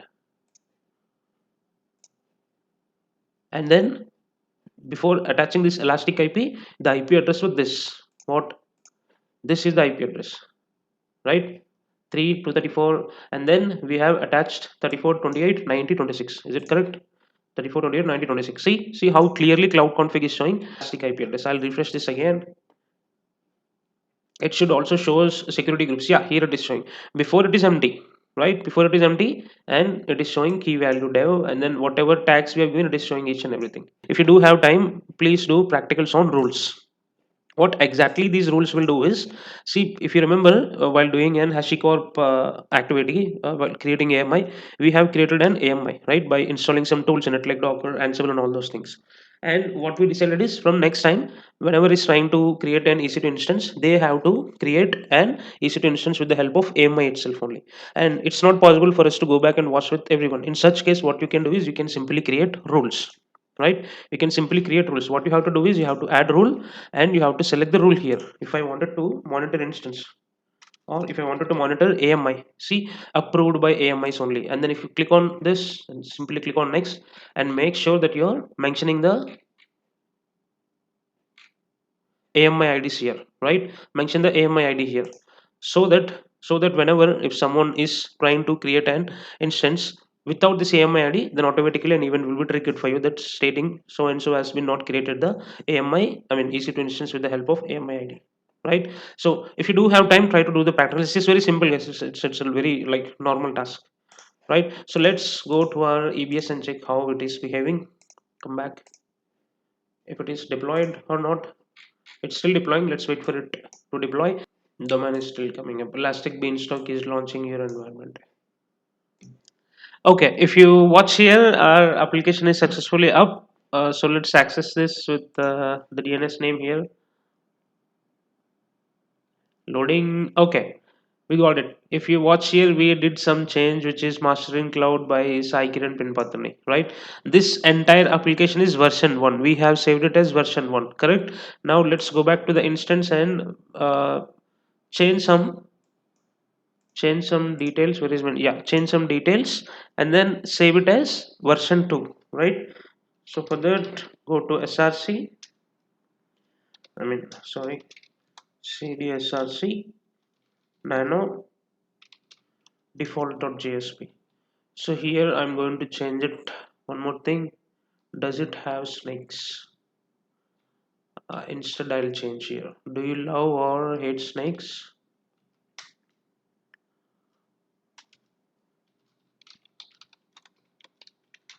Right, I have mentioned as Kubernetes is easy. Save it, come back, and then build it again. Dot slash build.sh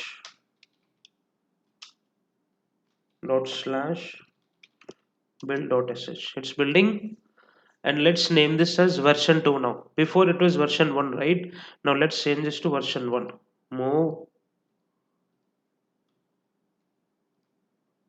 version 2 and then enter. So now there are two versions, version 1 and version 2. Now I'll copy this to my S3 bucket. Version 2, version 2. Enter. Okay, successfully copied. Go back to your bucket, refresh. I'm going to download this version 2. Download fast, save it. See, if you watch here carefully, it's do you love or hate snakes, right? Now we are going to deploy the version 2 and we are going to see some changes here, correct? Go to the environment. It's very simple, guys. This is why we developers are going to use this tool in a very friendly way. See, if I just wanted to launch the version 2, instead of going and doing it manually, I'll simply click on upload and deploy, choose file. I'm going to select my version 2 file. I'll label this as version 2.0. 2.0. Simply click on deploy. It will take some time. Before I told you canary deployment, right? Now it's going to run in that way. It's going to deploy in that way. Wait, if you refresh here continuously, you will be seeing some minimal seconds of downtime, just 3 or 4 seconds. Environment launched successfully. Refresh.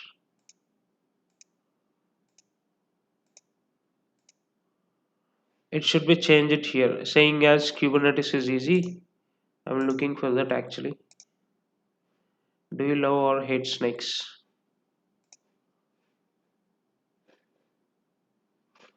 See, it's loading. If you see here, the image has been broken here, which means it's deploying in the backend. See, Kubernetes is easy. Got it? Now you understand, right, how this CBS works.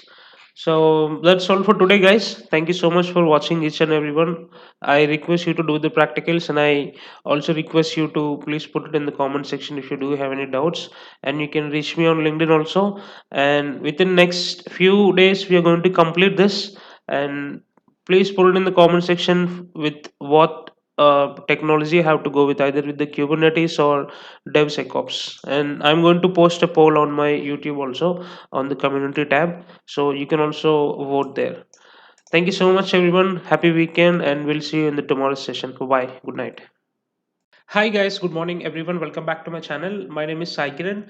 Today we are going to discuss about AWS ECS, which is Elastic Container Service, and then we are going to discuss about AWS ECR, which is Elastic Container Registry. Guys, let's try to understand the difference between server, and then the difference between virtual machines, and then the difference between containers. So when virtual machines and containers were not in the game, we'll see what kind of strategies does organizations do follow. Guys, please watch this carefully, because this is very important topic. Like, at least try to listen the first intro part. So let me explain you what kind of strategies does organizations do follow when cloud and the virtualization was not in the game. They used to purchase a NAS devices. NAS device is again nothing but network attached storage. Like, these are nothing but also called as servers. We do have a very good providers previously, Dell MC or Hitachi, right, or HP, some other companies. So for individual web application or for individual web server, they used to purchase one single server. And for the database also, they used to purchase one new NAS device just for the database. Let's forget about the virtualization and containerization, cloud and all these things.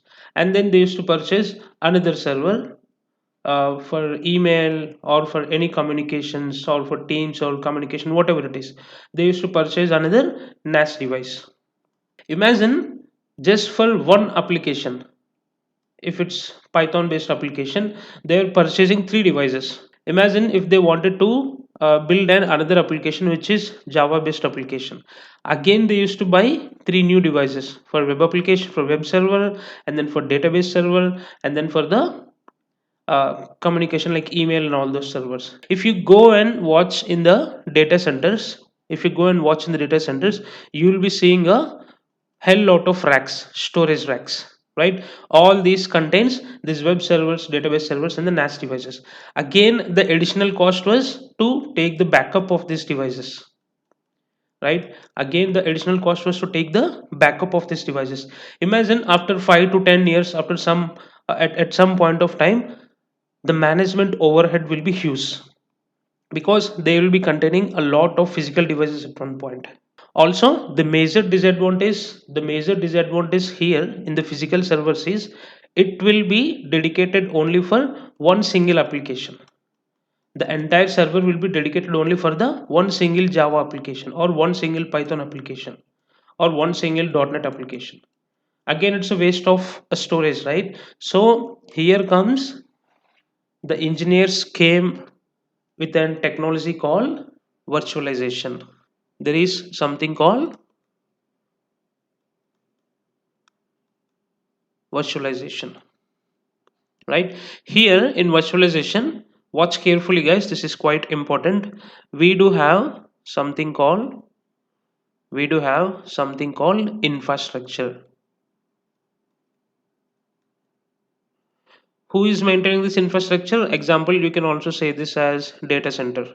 Example, AWS or Azure or GCP, whoever it is. On top of it, we do have something called hypervisor.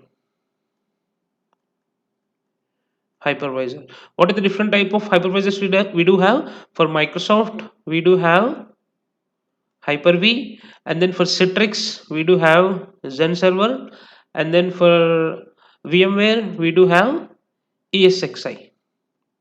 Don't stress yourself on the server names. I'm just giving you a small heads up, that's it. So before, they used to purchase individual servers for individual application, right, for database, for web servers, and for the communication. But here, if you watch carefully, in virtualization we do have separate guest operating system. We do have separate guest operating system. Let's say this is Ubuntu, and then here also we do have separate guest operating system, guest OS. This is, imagine this is Windows operating system, and here this is again a separate guest operating system with Linux environment. If you wanted to install, if you wanted to install Jenkins app here, you need one library, right? What library it is? Before installing Jenkins, we will installing Java, correct? And then here, if you wanted to develop, or if you wanted to deploy on this guest operating system a node application, a node application, again, what library you required? You required node 14. Or here, if you wanted to deploy any Django, or like, Python application, not Python, Flask, then what libraries you required? You required Python libraries, correct?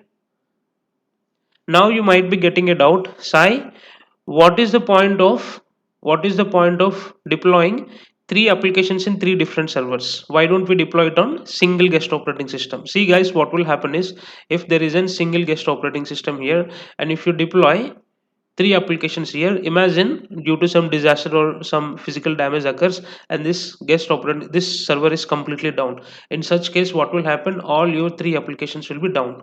So it is not a best practice to deploy all the three applications in the same guest operating system. So again, I'm going to tell you something here. Now watch carefully guys, this hypervisor, what exactly it will do is, first I'm going to tell you a small example. Don't take me in a funny way. Imagine there are three cousins.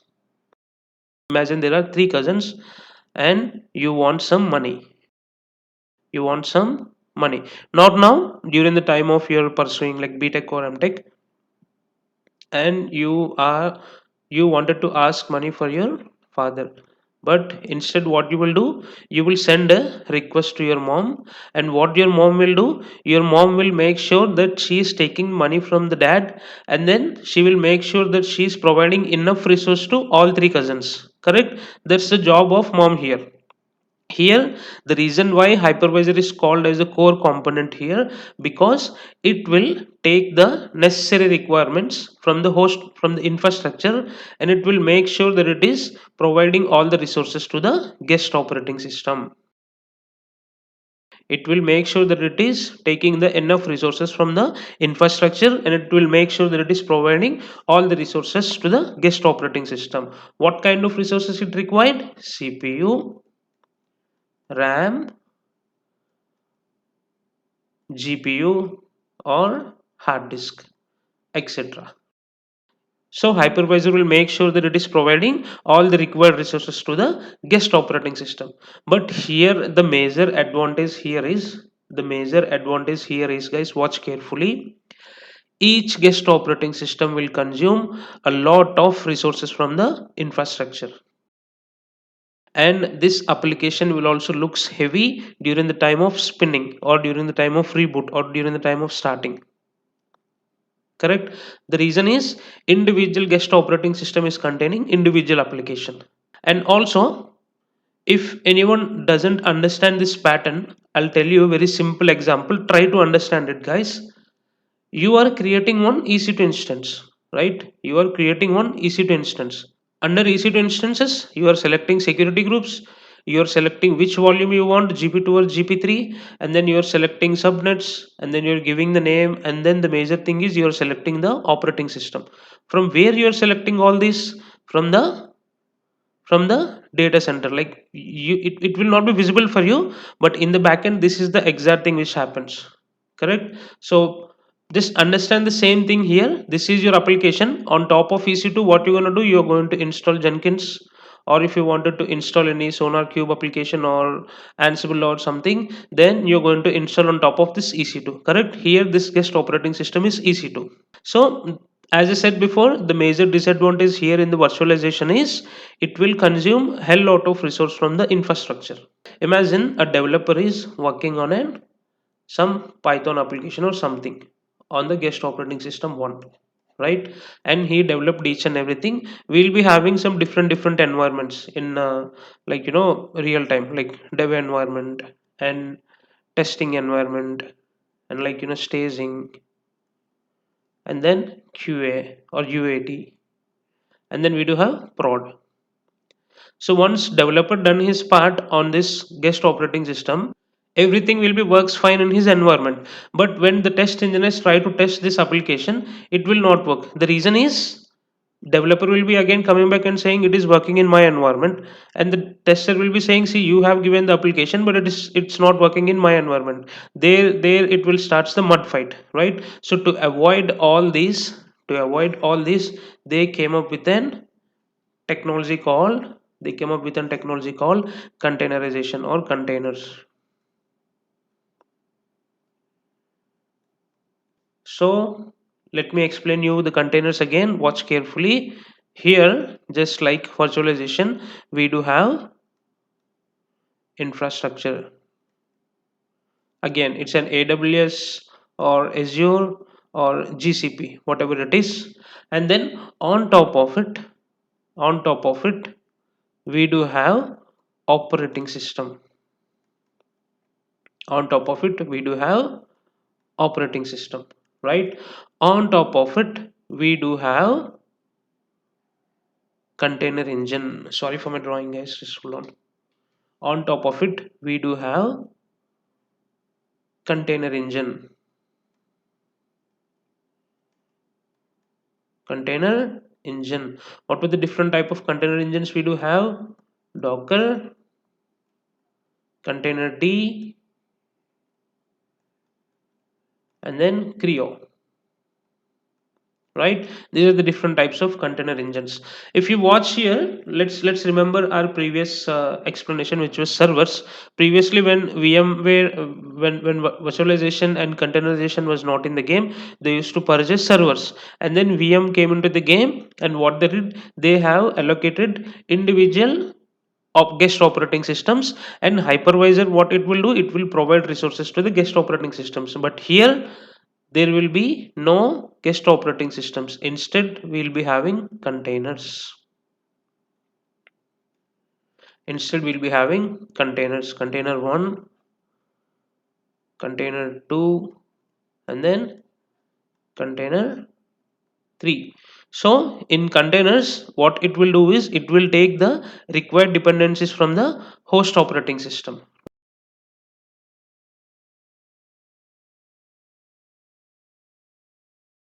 So here in containers, I told you one mud fight, right? In virtualization, in containers, the application will be packaged with all the files and configurations, right? With all file configurations and dependencies, whatever it is necessary for it to run in any computing environment without having to add anything else to. So we will be avoiding such issues, right? In containerizations. I hope you understand, guys. If you do not understand, please put it in the comment section, or if you hesitate to keep comments, you can ping me on LinkedIn and ask me the doubts, because this is quite important. After completing the AWS, we are going to discuss about Docker and Kubernetes. So I believe if you understand here, then it would be easy there to grasp the information or practicals. So now let's jump on to our EC2 and ECS, which is elastic container repository, right? Guys, do not stress yourself more on this ECR. I'll tell you very simple example. There are some source code management tools like GitHub, right? And then we do have Bitbucket, right? There are some XYZ tools. All these tools comes under source code management tool itself only. What we are going to do here, we are going to store our code here, right? Once you're working in the organization, we'll be having some Docker pre-built images. So you're going to store this in an Docker's private registry. Docker's private registry. And another example I want to tell you, there is some tool called Nexus. There is a tool called Nexus, and then JFrog. So these are artifact repository tools. Artifacts will be stored here like var file or zar file or year file. If you remember at day 29 class, I told you something where the AWS market is capturing the users. When you are using AWS infrastructure, when you're building an image on AWS EC2 instance, then what is the point of storing in a Docker private registry again? End of the day, Docker, this Nexus, JFrog, GitHub, Bitbucket, all these comes under third-party tools for AWS. Correct. So that is the reason why they came up with something called Elastic Container Repository, where it allows us to store, manage, and deploy containers, images, and then artifacts for your application. For your application. Now you understand, right? What exactly is ECR? So it is just like a repository where you are going to store all your files. So it will be easy for you to integrate or authenticate when you're working on EKS or when you're working on ECS. So now let's discuss about ECS, which is Elastic Container Service. Elastic Container Service, which is also called as ECS. See, Elastic Container Service is fully managed service for running Docker containers on AWS. It simplifies the deployment process and it simplifies the management process, and it will also make sure that the scaling of an containerized application. When you are creating this, when you are configuring like creating the cluster of this ECS, there will be something called auto scaling groups. This will be configured automatically where it takes care of the scalability. For example, I'll tell you in Docker we do have something called Docker Swarm. In Docker we do have something called Docker Swarm. What it will do, it will make sure that it like you can easily launch and maintain your application without worrying about the underlying infrastructure. As I said before, again, Docker Swarm is a third party tool for the AWS. So they wanted to capture the market, they wanted to let the users stay with their services itself only, and they came up with a service called Elastic Container Service. So on a high level, Elastic Container Service is fully managed service for running Docker containers on AWS. It also simplifies the deployment process, management process, and it also take care of the scaling of our containerized application. So when we like people who are not understanding this, don't worry. We are going to do a small project on ECR, and then we are going to do a small project on ECS. So now you will be understanding clearly. So let's go and do some practicals on it. So here is my console, guys. Before coming to the session, I have installed one EC2 instance, which is T2 Micro Ubuntu. Once after the installation, make sure that you're attaching an IAM role. Make sure that you're attaching an IAM role, guys, and also make sure that you are installing AWS CLI, right? So two things you have to do. The very first one is creating EC2 instance and make sure that you're installing AWS CLI. Close it. Now open IAM roles. I do have one role already. I'll show you what kind of policies you are supposed to attach to our IAM role. So these are the two policies you are supposed to attach to your IAM role. Okay, these are the two policies. Once you have created the IAM role, make sure that you're attaching that IAM role to your EC2 instance. Modify, refresh, scroll down, and then attach it. And also log into your log into your instance. I'll tell you the easiest way to install the Docker, right? See here, get.docker.com. Copy this, come back here, curl, paste the link here, pipeline, and then bash. It will take some time to complete. Meanwhile, what you can do is create one ECS cluster. Will take 5 to 10 minutes. So let's create it now itself only. Elastic Container Registry, and then Elastic Container Service. Open registry, create registry, give the name ECS ECR repo, and simply click on create. It's a private only, right? Yeah, private only. Simply click on create.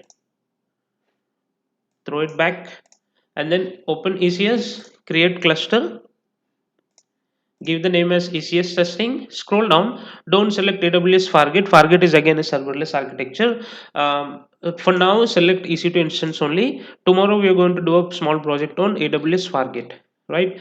So see auto scaling groups, I told you, right? Auto scaling groups, and then on demand, Linux 2 is fine, T2 micro is fine. Scroll down, make sure that you're selecting a create new role. It will automatically create one role. Maximum instances, I want two. And then, I mean, minimum instances, I want two, and the maximum, I want five, just for high availability. Make sure that you're selecting a proper SSH key. I'm going to give 30 GB. 30 GB is the base. 30 GB is enough for us. Scroll down and then make sure that you're selecting appropriate VPCs. I'm going to clear the selection. I'm going to select only public instances. I mean public subnets. Existing security group I do have already, which was public management group. Scroll down, auto assign, turn on, and then simply click on create. Let's leave it for some time, guys. It will take for some time to create. Meanwhile, you can log into your instance. Docker has been installed successfully. Just check whether if it is installed or not. Nice. So now we are not going to deep dive into Docker, guys, but I'll make sure that you understand how to deploy the container, what are the basic, some of the basic Docker commands, and we'll also log in inside to the container and we'll do some modifications and we'll see how it behaves. At last, we are going to push our I do have one GitHub repository. We are going, it's an like web server, a normal web server where we have used for auto scaling groups, and I'll make sure that the entire application is containerized. I'm going to show you how to containerize an application, and then we are going to push that container, push that Docker image into our elastic container registry, not to the Docker hub, right? So now let's run a Docker command. Docker run -d. I'll tell you about the entire command, don't worry.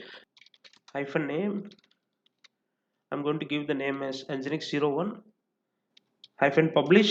I'm going to publish it to 8000 to 80 port, and then image, this is the image, nginx colon latest, right? So what exactly is this command saying is docker run hyphen detach. Hyphen detach mode means if I'm not entering hyphen detach mode, what will happen is this docker container will be running in this tunnel itself only.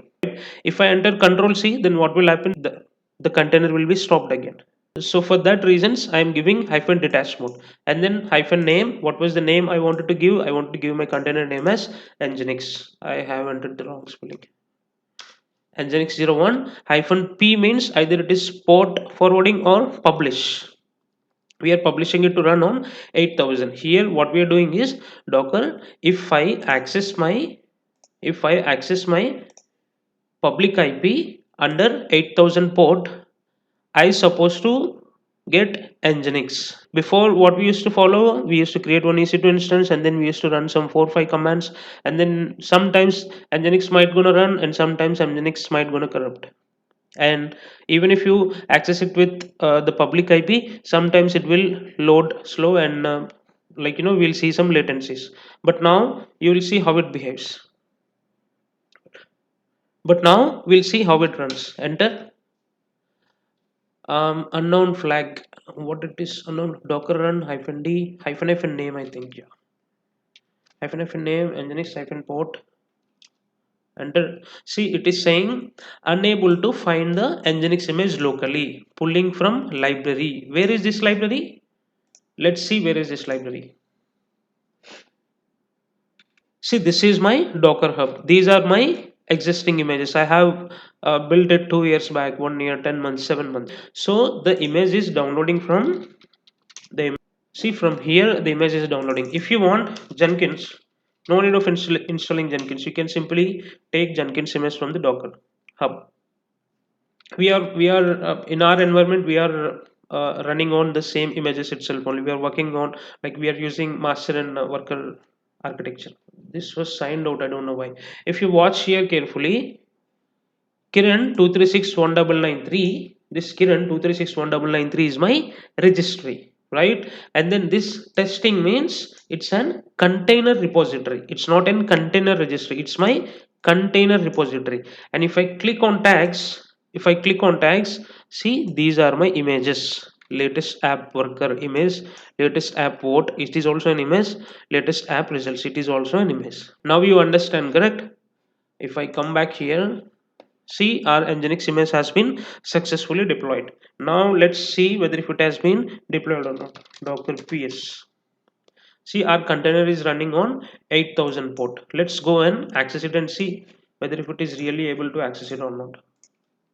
Control V, 8000. See, I can able to see my Nginx here. Now let's do some changes. Let's log into the Nginx container and we'll change this name. Let's log in docker exec -it. What was my container name? Nginx 01, Nginx 01, and then bash. See, I have successfully logged into my container. Guys, I made an mistake here while entering the name. You make sure that you are entering it properly. Right, I successfully logged into my Nginx. Now I'll go to the default directory of the Nginx, cd user share Nginx, and then html. Nano is not installed here. Apt get update. Let's install the Nano also. Apt get install nano -y. By default, no packages will be installed inside the containers, right? ls-al. So this is our index.html file, nano index.html. Let's change this.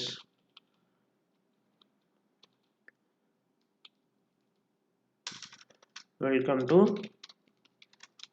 Mastering Cloud by Sai Kiran Pinpatruni. Control X and then Y. Enter. Save it. Okay. Now if you go back and refresh here, see, I can able to see my welcome to Mastering Cloud by Sai Kiran Pinpatruni. Got it? Now you understand, right? I'll show you how this logs runs. Docker log. What was my container name? Okay, I have to get out first. First I have to exit, and then now Docker logs -f. What was my container name? Nginx 01. See here the logs are capturing. Now I'll go here and I'll do refresh continuously. What will happen here? See, it's accessing from my public IP 49.37.155.24. Now what we are going to do is we are going to go to our container registry. No, not container registry. First we are going to build one image and then we are going to push it to our registry, and from ECS, from next time these logs will be stored in our CloudWatch logs. We'll see step by step how it works, right? Control C, go back to your GitHub repository and clone the repository. I'll pin this in our description. You can go and access it. Copy the repository, come back to your EC2 instance, git clone, enter. Is it pasted? No. Enter. cd ECR. I'm going to remove some files which were not required. rm-rf. Jenkins file is not required. App file is not required. Error file is not required. And then KTS deploy not required. Nginx default not required. ls-al. Okay. Docker file index.html. Also remove .git. Right. Now what I'm going to do is, if you remember, we have used the same files during the time of auto scaling groups. Now I'm going to containerize this application. These three files, I'm going to containerize it. How? I'll show you. Nano docker.file. See here what we are doing is we are telling Docker to take the Nginx latest image from Nginx latest image. Previously this is maintainer, maintainer, now it is label. It's fine, no problem. It's just my email. Run apt install. We are installing curl, we are installing some netstat tools, and then we are installing ZQ. Let me add one more line here. Run apt update. And then we are copying this index.html file. Just now we have seen one index.html file, right, in our current directory. I am copying it to user share nginx html. Why I am copying? Because nginx default directory is this. People who are not understanding this, don't worry, I'll tell you in a very simple way. If I copy my index.html file here, next time when I try to access, where is this nginx? Next time when I try to access my IP with the port number, here I should be able to get my web server, not this nginx server. So that is the reason why I am pasting all these files in this location. Got it? And then scorekeeper.js, again I'm pasting in HTML itself only, default directories. Style.css, I'll remove this copy.error file is not required. Control K, Control K. and then with the help of cmd parameter I'm running nginx. Nice. Control X and then Y. Now you have to build this image. In order to build this image, we have one command. I'm going to show you what command is that. Select your ECR-ECS repo which was in elastic container registry and make sure that you're selecting view push commands, right? So once that part is done, make sure that you're making an authentication between your ECR and then your instance, because the reason why we have attached that ECR full access role is for this authentication purpose only. Go back to your EC2 instance. First run this, enter. But what you'll do in the Docker, you're going to enter the Docker credentials there when you're working on the Docker. I mean, when you're building an Docker image in the CLI, you are supposed to enter the Docker credentials. Here, we are simply entering a command for the authentication between your ECR and then EC2. Right? It's successfully logged in. Now I'm going to run the build command. Docker build what? Build a file hyphen t ECR hyphen ECS hyphen repo. This is my repository name, and then dot. This dot represents what this dot represents is in the current location it will go and search for the docker file. You are supposed to run this command where your docker file locates, right? You are not supposed to enter it somewhere. Come back to your EC2 instance and make sure you are pasting this. Enter. Docker image has been successfully built. Now come back to your ECR registry again. Make sure that you're tagging it with your ECR. Copy it and then paste it here. See, it has been successfully tagged. If I enter Docker images, see, I can able to see my image along with the ECR-ECS repo tag. Come back here. Now let's push it.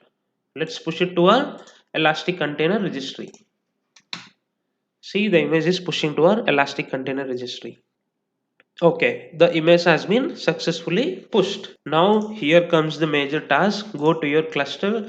Our cluster is deployed and up and running, right? Now make sure that you're selecting task definitions, right? Make sure that you're selecting task definitions and select create new task definitions and select create new task definitions with JSON. Guys, watch here very carefully.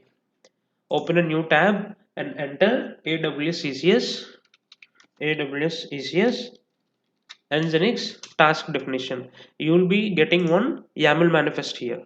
If you scroll down under directories, you will be watching one Nginx. Select it and make sure that you're selecting nginx.ec2json. Copy the entire thing and paste it in a local Visual Studio Code. Give the name. I'm going to give the name as ECR-ECS. Enough. I'm going to I do have my own image. Just now we have copied our image to the registry, right? If you come here and if you refresh, I can able to see my latest image. I'll copy the URI here and I'm going to paste it here. Paste it, scroll down. Again guys, I'm not deep diving into Docker for now. This is just an ECR and ECS session. So when we're learning about the containers part, then I'm going to explain each and everything very clearly. Right. So again, when it comes to the log configuration, yes, we need AWS logs. Copy this log group name, go to the CloudWatch and make sure that you are creating a log group name with the same name. Log groups, create log groups, paste the name here, make sure the retention for 1 day. After 1 day, it will gonna delete automatically. Create. Right. Now come back to your ECS again. I mean your code. Make sure that you're changing it to ESist1. Copy this name again and paste the same with the family name. Right. Copy the entire part. Control C.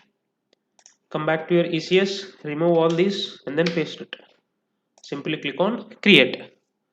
So once this has been created successfully, make sure that you're selecting deploy and run task.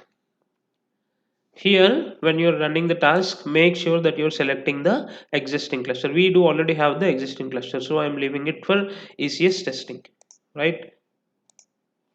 And then select launch type. Make sure that you're selecting EC2 here. Task, scroll down, desired instances. I want 2 instances. Task group name, I'm going to give ECR and ECS. Simply click on create task. Once you have created, if you refresh, scroll down, and if you refresh here, this pending state should show running. Refresh, it's running successfully. Now here previously we do have something called, if you go inside the container under network, we do have something called public IP address. If we click on it, then we can directly able to access our containers, but I don't know why they have removed. Now we have to create one load balancer to it, right? We have to create one load balancer, that is something called here service load balancers. I'll keep aside. First let's configure this. Task configurations, task definition, task clusters, EC2 testing. Scroll down, here are our tasks. Now you are supposed to create a service. Create service, launch type, make sure that you're selecting EC2. Scroll down, select service. We already do have ECR service. If you remember, before we have given ECR service name, right? And the revision is one itself only. If you are doing any changes to the container and if you are storing it, then that will be the revision 2. And if you're doing any changes, that will be the revision 3. If you remember, yesterday we did one video which is elastic beanstalk, where we have stored version 1 and version 2, just like that. Here revision 1 and revision 2, but we didn't do any changes. So for now I do only have revision 1, so I'm selecting revision 1. Service name, give ECR service. And here comes the important thing, replica set, I mean replicas, and then daemon sets. Replica set is, again it is asking how many replicas you want. I want 3. Replica set is again nothing but it will create 3 containers. And then daemon set, daemon set is something, this will come during the time of Kubernetes. When we are working on deployments, we do have daemon sets and stateful sets. What this daemon set will do is, for example, if there are, 3 instances running, for example, if there are 3 instances running, 1 2 3, and it will make sure, daemon set will make sure that each container is going and deploying in each instance. But in Kubernetes, it will make sure that each container is deployed on each node at any cost. This will be more useful during the time of Prometheus monitoring. I'll tell you again when that comes. Okay, just for understanding, try to understand this. And then now we are going to select replicas. How many replicas I want? I want 3 replicas. 3 containers will be created. And then what were the deployment strategies? I want a rolling update only, and max running task is 100, minimum running task is 100, yes, and maximum running task is 200%. Okay, scroll down, deployment failure, no, this is not required. And here comes the major thing, which is load balancer. Select application load balancer. 8080, we do not have any load balancer. Now let's create one load balancer. Application load balancer, give the name ECR hyphen ECS. Scroll down, internet facing, I'm going to select my VPC. Select, no, Kubernetes VPC, yeah. Select public subnets, don't select private subnets here. I do have my own security groups. Come back here, I'm going to enter 8000. This is my port number. I do not have any target groups. Let me create one target group. In target groups, I don't want to give any, like, I'm not going to attach any instances. Simply I'll just create the target group, that's it. I'm not going to attach any instance. Create target groups. Okay, all good. Close the target groups, come back here and refresh. You will be seeing your ECR target groups. Scroll down and then simply click on create load balancer. Nice. So once this part is done, open your Route 53 and let's attach our application load balancer DNS to our Route 53. cloudvishwakarma.in, create records, simple routing, click on next, define simple record. Guys, I'm doing it bit fast. People who haven't watched my Route 53 videos, please do watch so that you will be understanding it very clearly. Traffics to IPv4, check endpoint, application load balancer, region, I'll mention US East, yeah, North Virginia, and here is my load balance. Define simple record. Okay, it will take 1 minute time to create. Let it create. So now come back to your ECS. Now come back to your ECS, and you will be able to see the load balancer here. Select it. Health checks. Leave it as it is. Okay, here I'm giving 80 as the port, right? 8000 is to 80. Target groups. Okay, it is creating already. Nice. Come down and then create. Let's wait for some time, guys. It will take few minutes to come up. You can able to see here. If I refresh, you'll be seeing three replica sets here. You'll be seeing three replica sets here because we have given three replica sets, right? It is still deploying. Let's wait for some time. It's still deploying. Just go back. Yeah, I got my replica sets here. See, before I have created only two instances. Now it was three, total five. I refresh. Everything was running awesome. Come back to your service has been created or not. Okay, service has also been created. If I go here, deployment is still in progress. It might take few minutes. Okay, let it take, no problem. I'll close the unnecessary tabs. I'll close the GitHub tab, close it. Instance tab we required. Okay, let's wait for it to come up. Once this has been came up, then we can able to access our container with our domain name. What was the domain name? cloudvishwakarma.in. Okay, it's accessible. If you see here, see the application which what we clone from the GitHub repository. I'll open this again. This application we have cloned, right? This one, the same application we have used for auto scaling groups. If you remember, index.html, here the files are separate. Scorekeeper.js, stylesheet.js. We have containerized all these application into an image. Where is our image? Here is our image. Now you understand, right? See, if I refresh, it's a color game. Got it? So this is what I wanted to explain you guys. Tomorrow we are going to meet up in another session with the serverless architecture, which is Fargate. So guys, if you're watching this, I request you to please do practice. Even if you are not liking or not subscribing, it's totally fine. I can understand, but please try to do the practicals. Else, you'll face a hell lot of issues during the time of interview.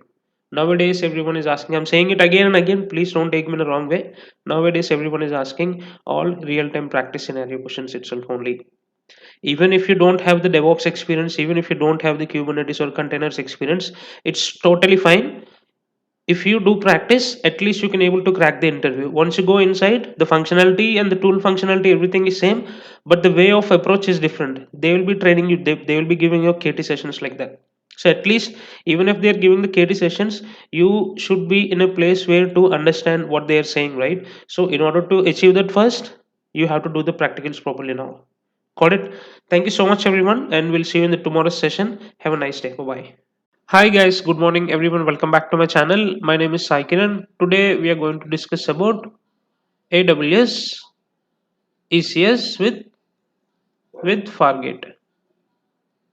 Right. So guys, people whomsoever is watching this video for the very first time, I request you to watch yesterday's video, because yesterday we have discussed something about ECR and then ECS, where we have deployed the cluster with the help of EC2 instances. Right. So guys, watch carefully. Yesterday what we did, we created ECR, and then we cloned one application from the GitHub. We built that entire web application into an image with the help of Docker, right? And then we made sure that we are pushing this image to the ECR. This is step one we followed, correct? And what was the step two we followed? We created one Elastic Container Service cluster, and then we selected EC2 instance. Like I have given two instances, and then I have given auto scaling groups. By default, it will take the auto scaling groups, and it has taken a service role, right? VPC we have given, and after that we have given subnets. And at last, under task definitions, once the entire task is completed, we created a application load balancer, right? We created a application load balancer. But today, if you watch carefully, the reason why this is called as serverless architecture, today we are not going to do all these things, guys. We are not going to create any ECR, Elastic Container Registry. Simply what we'll do is we'll create one ECS cluster. Instead of the image which we pushed to the ECR yesterday, I'm going to give my Docker image name directly here. Docker image directly here, and then I'm going to simply select Fargate. And at last I'm going to select CPU limits. I mean CPU or storage limits. That's it, guys. And then what will happen? Our ECS cluster will be deployed. We are going to give some configuration in the task definition. Here also we are going to select, like, VPC and subnet. That's it. Once the entire cluster has been deployed, once the entire cluster has been deployed, the best part here in this ECS Fargate is we are not going to create any kind of load balancers. If you remember yesterday, we have created load balancer, and then we make sure that our containers are exposing publicly with the help of port numbers. Correct? 80 and 8000 we are given the port number, if you remember. But for today, we are not going to create any kind of load balancers. The only thing what we are going to create is cluster, and then we are going to select Fargate. That's it. It's done, right? So what was the advantage we are getting here is, see, if you watch here carefully in the yesterday's video, EC2 instances again were overhead. I showed you with simply one container, right? In real time, if you go, you will be seeing, if your architecture is microservice architecture, you will be seeing 29 containers or 29 Docker images. So again, it will be tough for each container to create one each instance, right? So in such case, what will happen? Fargate will be very much useful. Like it's a best suggestion to go with, right? And again, imagine if my architecture is having, like, my architecture is microservices, and we do have 29 microservices. And imagine how many auto scaling groups will be created for each and every one container. End of the day, it's again an extreme overhead, right? So in such case, what you can do is you can go with Fargate, guys. Again, don't stress yourself more on ECS. I'll tell you why. Every organization is moving to EKS now, right? Every organization is moving to EKS. I'm not saying that Fargate is dead. I mean, ECS is dead, but organization whose project was like, small, or who have some budget constraints, then it's always a best suggestion to go with the ECS. So by any chance, if interviewer is asking more about ECS, Elastic Container Service, tell them that you have a knowledge, and but currently all your application was deployed on EKS, or currently all your application has been deployed on Kubernetes open source. So you can avoid this simply because nowadays no one is asking more questions on ECS. But for to make you understand what exactly and how exactly it runs and does, there is a reason why I'm explaining you this ECS with Fargate. So these are the best advantages when you go with ECS Fargate instead of EC2 instances. So let's go ahead and do the practicals, guys. Then you will be understanding it very clearly. So here is the console, guys. First, what we shall do is we'll create the ECS cluster. Let's go create it straightforward. ECS Fargate. Scroll down. Make sure that you're selecting ECS Fargate serverless. Don't do anything. Simply click on create. That's it. If you watch here carefully, our cluster has been successfully created. Now let's go to task definitions. I'm going to open it in new tab. Go to the task definitions. Create new task definitions. Give the name as ECS Fargate. Fargate, scroll down, and then select as it is, like AWS Fargate, leave it as it is, and then take Linux. I wanted to take Linux only. We also do have Windows servers, so let's take Linux itself. If you scroll down, give the CPU value as you required, guys. In real time, you might be giving 4 CPUs. CPUs will be always in even numbers, 2, 4, 8, 16. So it's completely depends upon your container weight. That's it. Memory also same, 3 GB is enough for me. Scroll down. Task role, I already do have one task role. Or if you do not have task role, you can create one. See here, if you watch here, I can simply say create a new role. So automatically a task role will be assigned by itself. Name, okay. I'm going to give Fargate, and then I do have one rolling update image. Here it is. This is my Docker registry name 236.1.9.9.3, and then this is my image, right? Rolling update image. Scroll down. It's okay. 80 is okay for me. Port number. Root only file system. When the parameter is turned on, the container is given the read only access to the root file. No, don't give the read only. Resource allocations. Okay, we have given already 1 and 3. Environment optional. Add file. No, I do not have any files. Let's leave it everything as optional. But make sure that you're selecting the CloudWatch logs for the monitoring purpose, right? Scroll down. I didn't select anything else. I'm leaving everything as default as it suggested, right? Scroll down. Don't do any changes here. All were optional in Fargate, right? Everything is optional in Fargate. Scroll down. Amount of CB, I'll specify 21, which is the default value. Um, yeah, that's it. I don't want to attach any volumes. Scroll down and then simply click on create. Let's wait for it to create. Okay, task definition has been successfully created. Now select deploy and then run task. Select ECS Fargate. This is our existing cluster, and make sure that you're selecting Fargate in the capacity provider. Scroll down, task, desired task, like how many containers you want. 1, 2, 3, 4, 5. I want 3. Task group, give something as name ECR underscore Fargate. Again, you don't need to do anything here. Simply click on, oh, I forgot to mention the networking part. Select your VPC, clear all selections, and make sure that you're giving public subnets. Scroll down. Public management group, this is my security group. Scroll down. Public IP is turned on. Okay.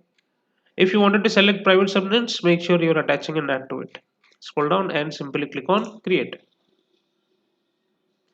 Now, if you watch carefully, yesterday what we did, we tried to access this container with the help of one IP, right? I told you previously there is an option, but for some reasons, I'm not sure, they have removed that option. For that, what we did, in order to make our containers exposed, we have created a service with the load balancer, right?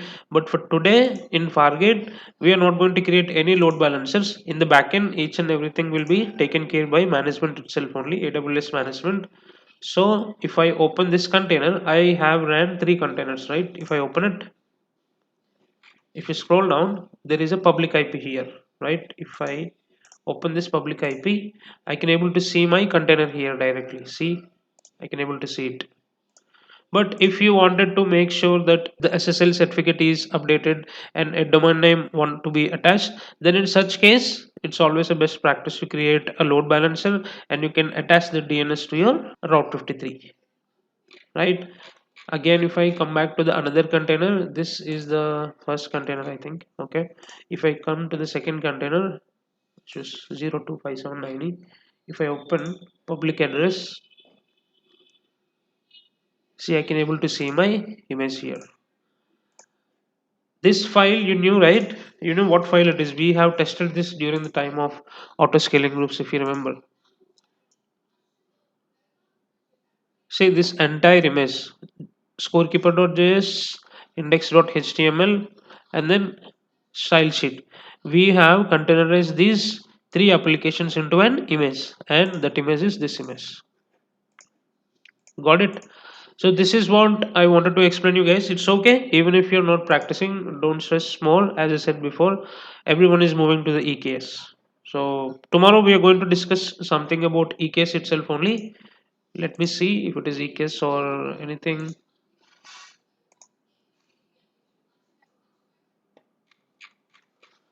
Tomorrow we are going to discuss, today is day 34. Okay, today I'm going to upload this ECR Fargate. We are going to discuss about TKS migration tomorrow.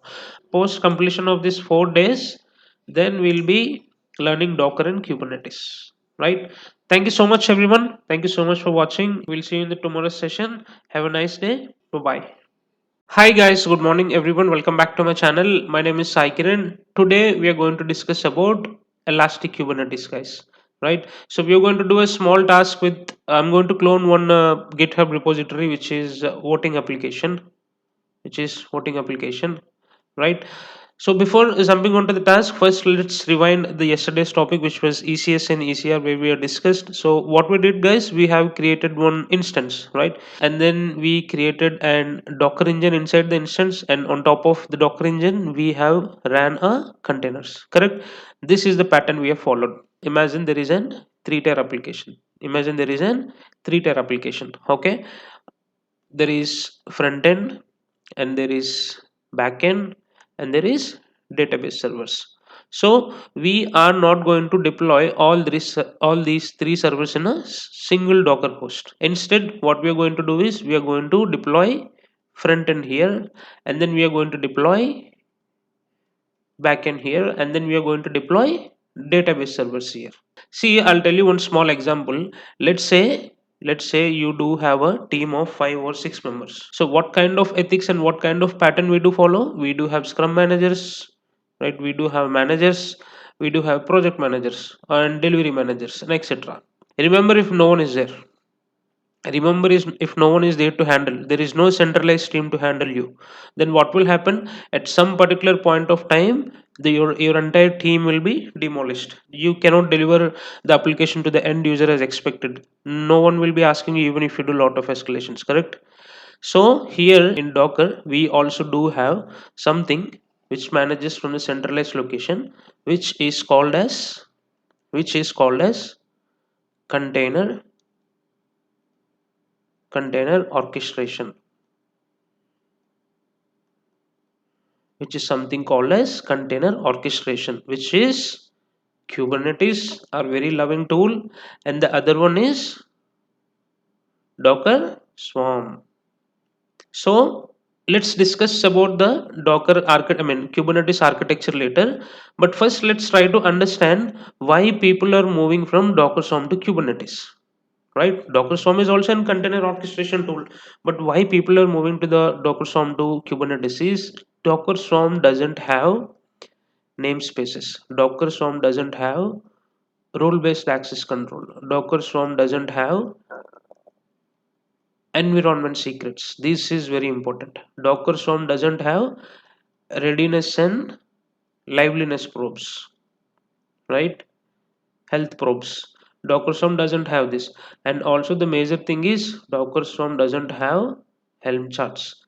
If any developers watching this video and if you wanted to shift the domain into your DevOps, I request you to learn Helm, because Helm will be very easy for you because you've been already in the development environment, right? In future, Helm will be booming a lot in Kubernetes services, right? And also, it doesn't have TLS secrets. TLS secrets. So this is the reason why people have moved from Docker Swarm to Kubernetes. Recently, I've seen that Docker Swarm has stopped the development also. Maybe in future it will be deprecated. Maybe in future it will be deprecated completely, right? So this is the exact pattern which what we follow, and there comes the container orchestration tools which were Kubernetes and Docker Swarm. Correct?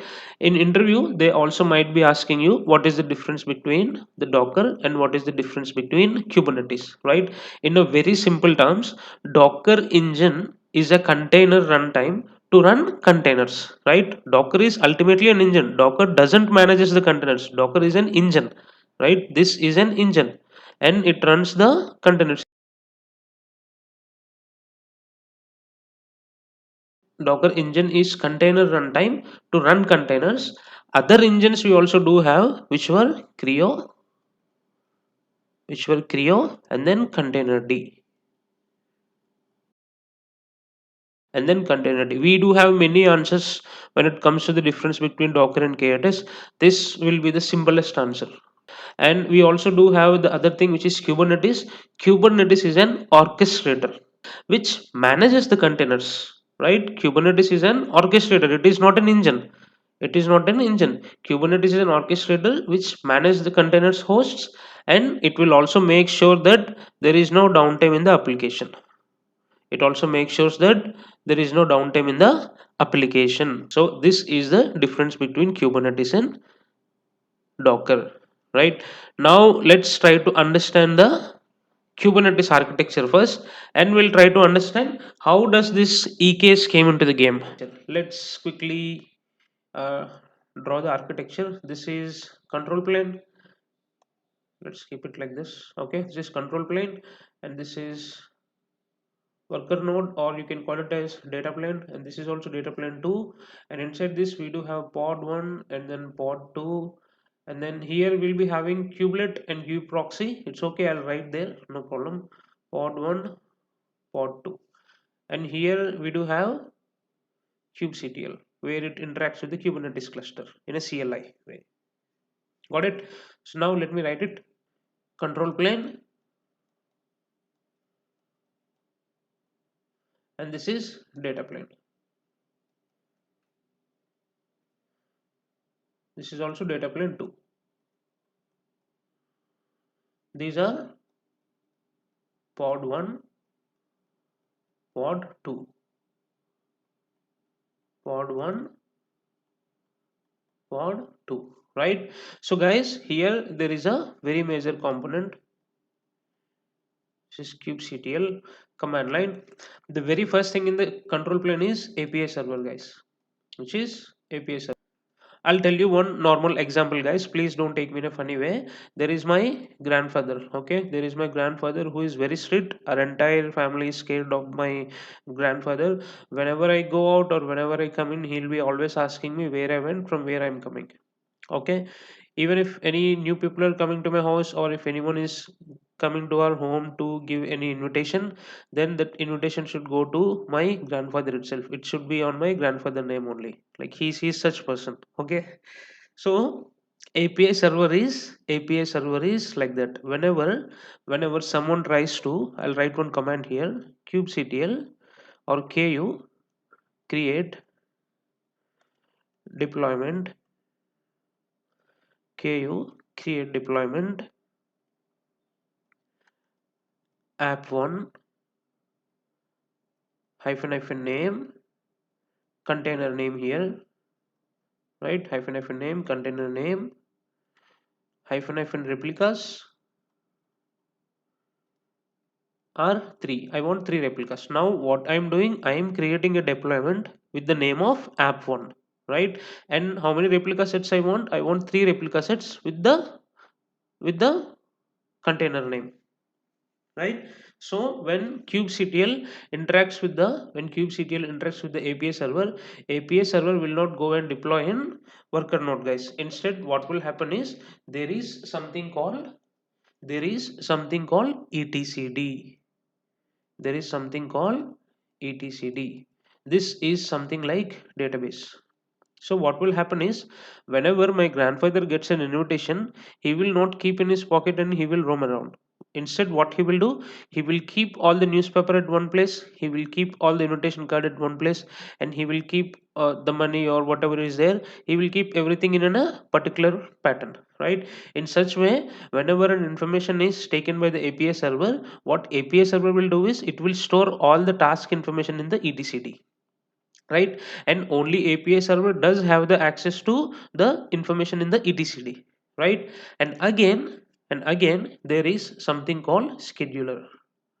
And again there is something called scheduler. Watch this, guys, very carefully. What this scheduler will be doing is scheduler is just like a employee on bench. So what he will do is he always pings manager and he asks if there is any update, or if he is taking into the project or not, or if he is assigning any tasks or not. So scheduler job is to make sure that it is communicating continuously with the API server. Then what API server will do, once the API server has received the task, API server will pass the information to the scheduler. Scheduler is very intelligent here because scheduler will be having all the information of the worker nodes, right? Scheduler will be having the all the information of the worker nodes. What scheduler will be doing is scheduler, we have the user has said to deploy 3 replica sets, right? Means 3 containers. Container 1, scheduler will be deploying container 1 here, container 2 here, and then container 3 here, right? And then we do have something called control manager. We do have something called control manager. What were the components we have seen? API server, scheduler, control manager, and then etcd. What this control manager will do, if the active state of the cluster changes, for example, this is a worker node, some disaster happen, or like something has been happened, and this entire cluster is down. So what will happen is, specifically there is something called node controller and then replication controller. They will work together to ensure that the pods running on the fail node, all whatever pods are failed here, all those are rescheduled on other available worker node, which is worker node 2, right? So it will be deployed here, and then it will make sure it has been rescheduled on the another available worker nodes. Got it? This is what exactly control plane does.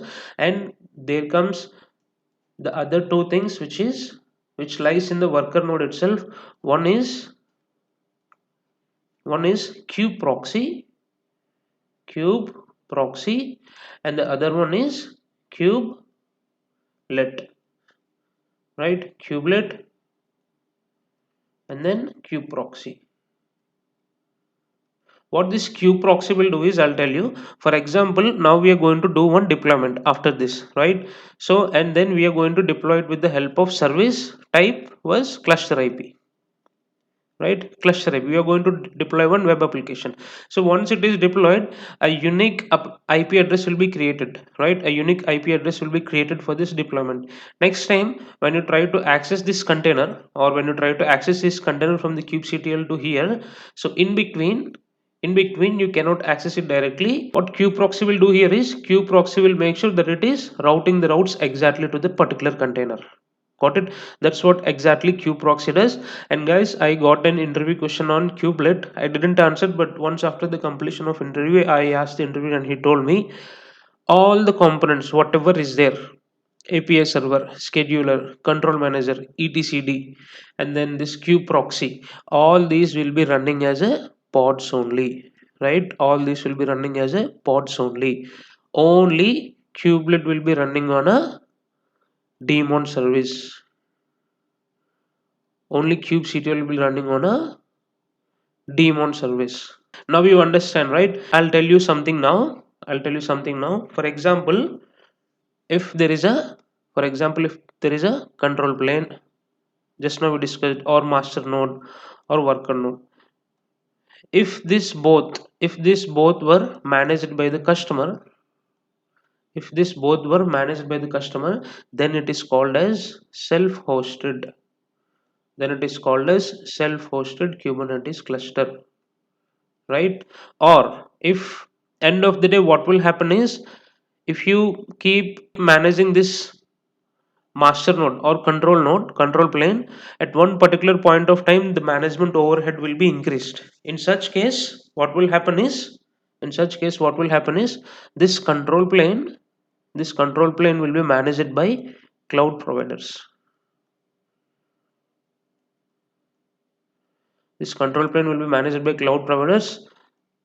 That was called as EKS. If it is managing by AWS, EKS. If it is managing by AKS, Azure Kubernetes, and if it is managing by ZKE, then it is Google Kubernetes.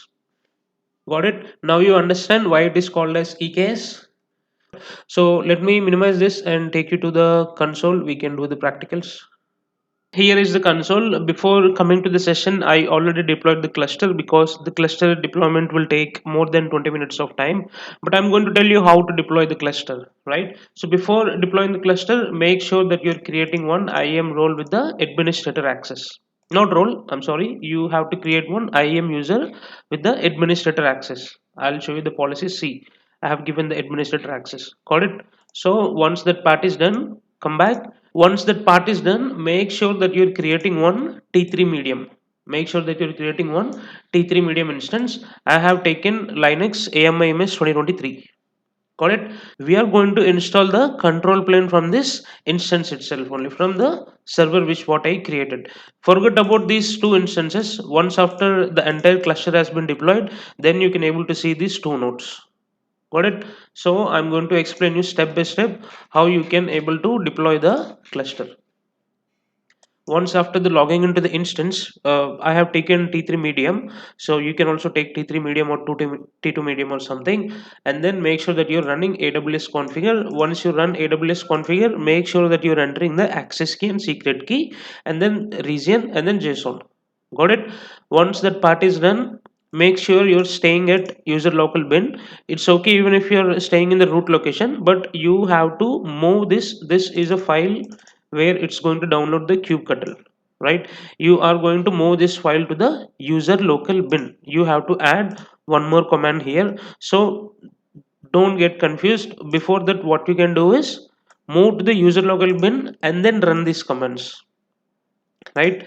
And then also you have to download ekctl, same, stay in the same location, user local bin, and download these three. So we have already we did this already, so just ignore this, uh, and scroll down. You have to make sure that you're entering this cluster command. This is where the cluster is going to create. Give whatever name you want and then change the version accordingly. Like current version I have kept as 1.30, right? What you can do is ECS version and check which one is the latest version. See, I've seen, okay, they are recommending 1.30, so I kept 1.30. So if you wanted to keep any other versions, you can change that here, okay? And the availability zones, what I have taken is 1A, 1B, and 1C for high availability. Got it? Without node group. This is a control plane, not a worker plane. I mean, not a data plane. We are creating a control plane, right? And then scroll down. Here it will take exactly 20 minutes, I think, or 15 minutes, more than 15 minutes.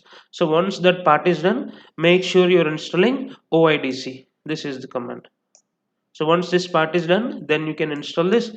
Also make sure that you're changing the cluster name accordingly, right? Here also you have to change the cluster name, don't forget. Got it? Once this entire part is done, then start deploying the node groups, which are worker nodes or data nodes. So here are the public subnets. If you wanted to deploy it in private, you can select this and then you can deploy it. So entire part will take more than 25 minutes. That is the reason why I have deployed before coming to the session itself only. Right? So as I said before, we are going to work on one GitHub repository, which was Docker's voting app. If you go to the Docker Hub sample, we will be having a Docker voting app. Watch carefully, guys.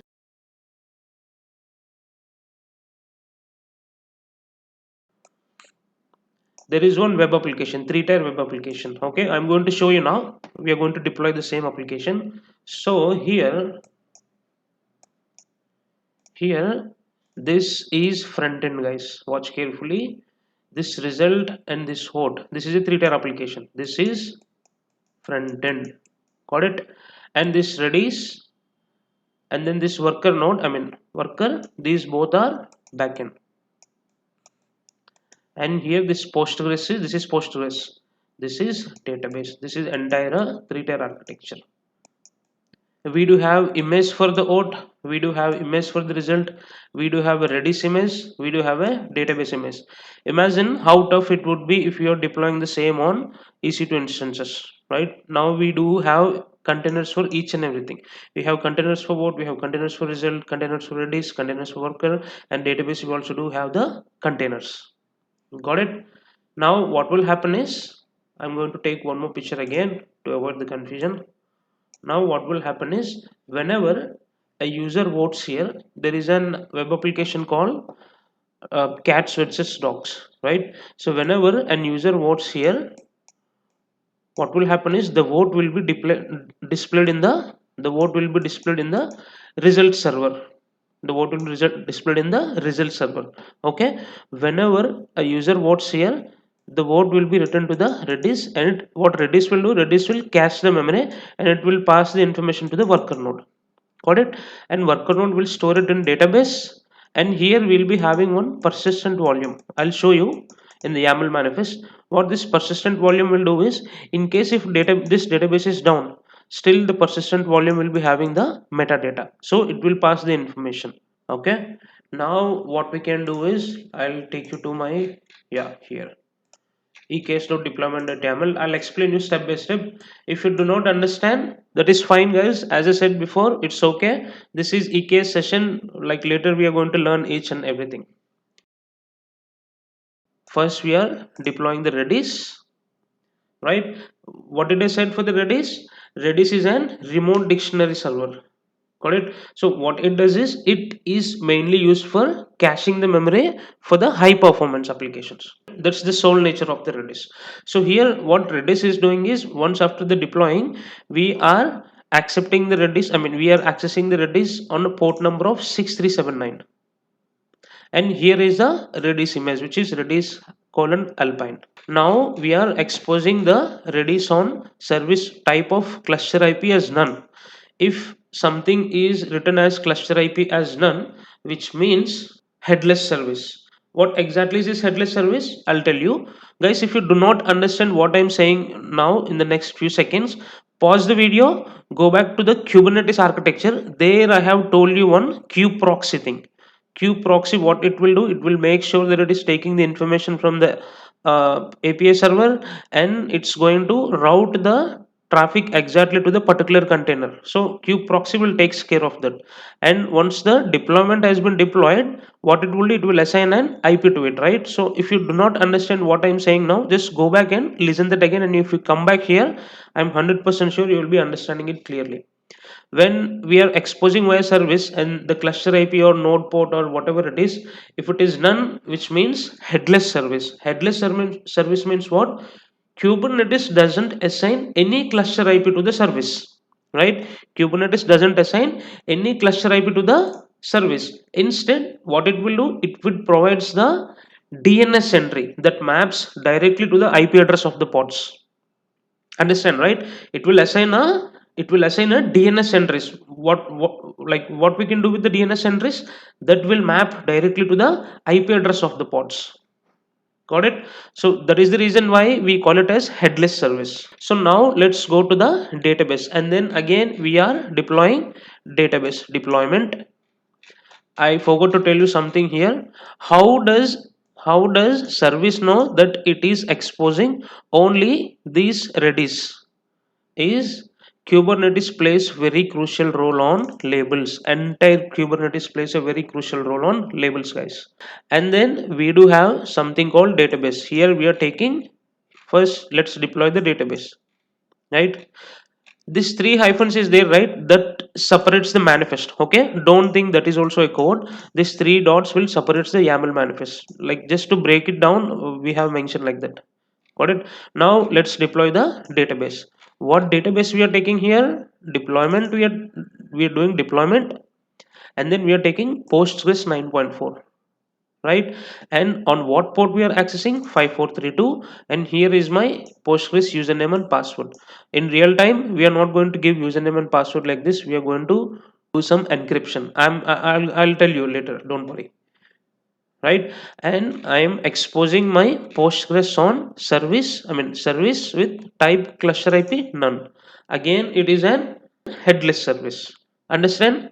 So now database part is done. If you scroll down, as I said before, persistent volume claim.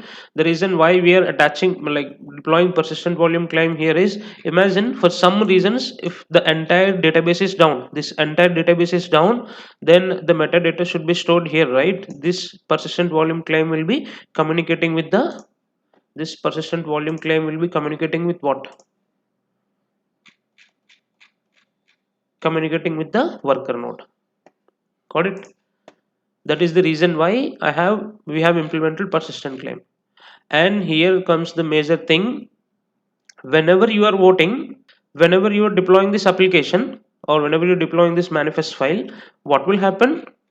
Here you are deploying a image called latest app results, right? Results, this is an results image, correct? So what this result image will do, whenever you vote on cat or dogs, it will automatically show you the results.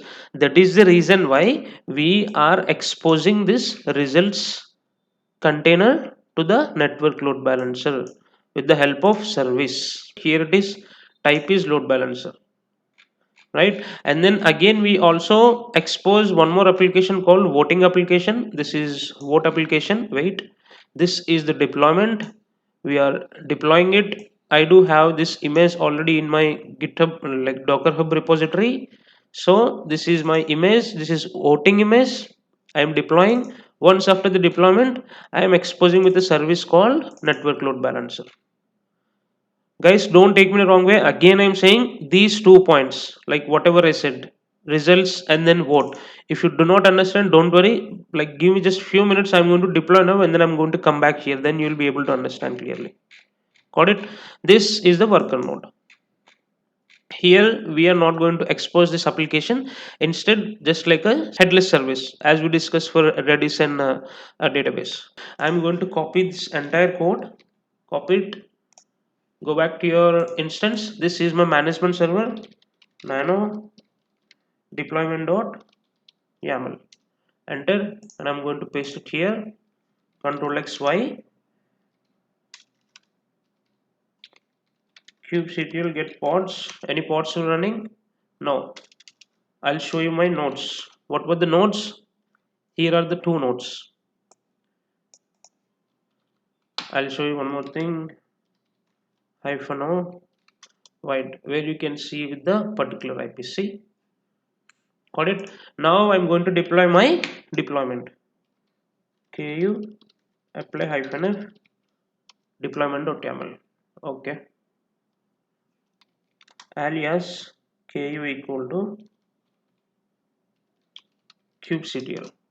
This is just a Linux feature. Don't worry. Instead of entering kubectl again, I just shortcut it with ku. Some are going to use k, only k, right?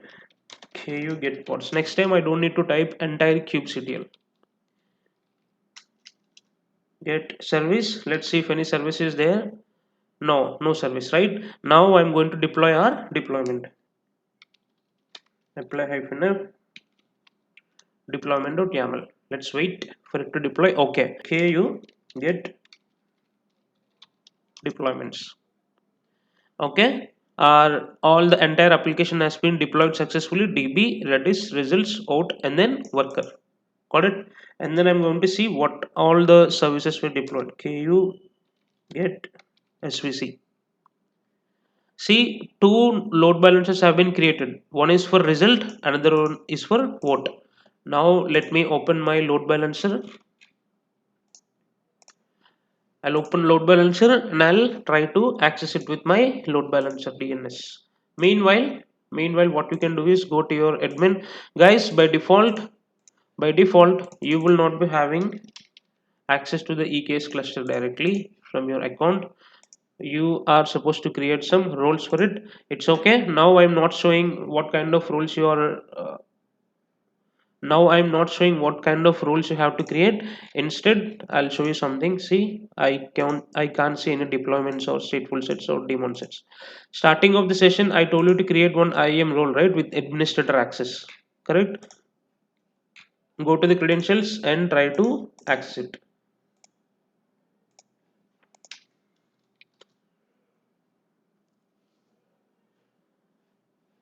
What was the use?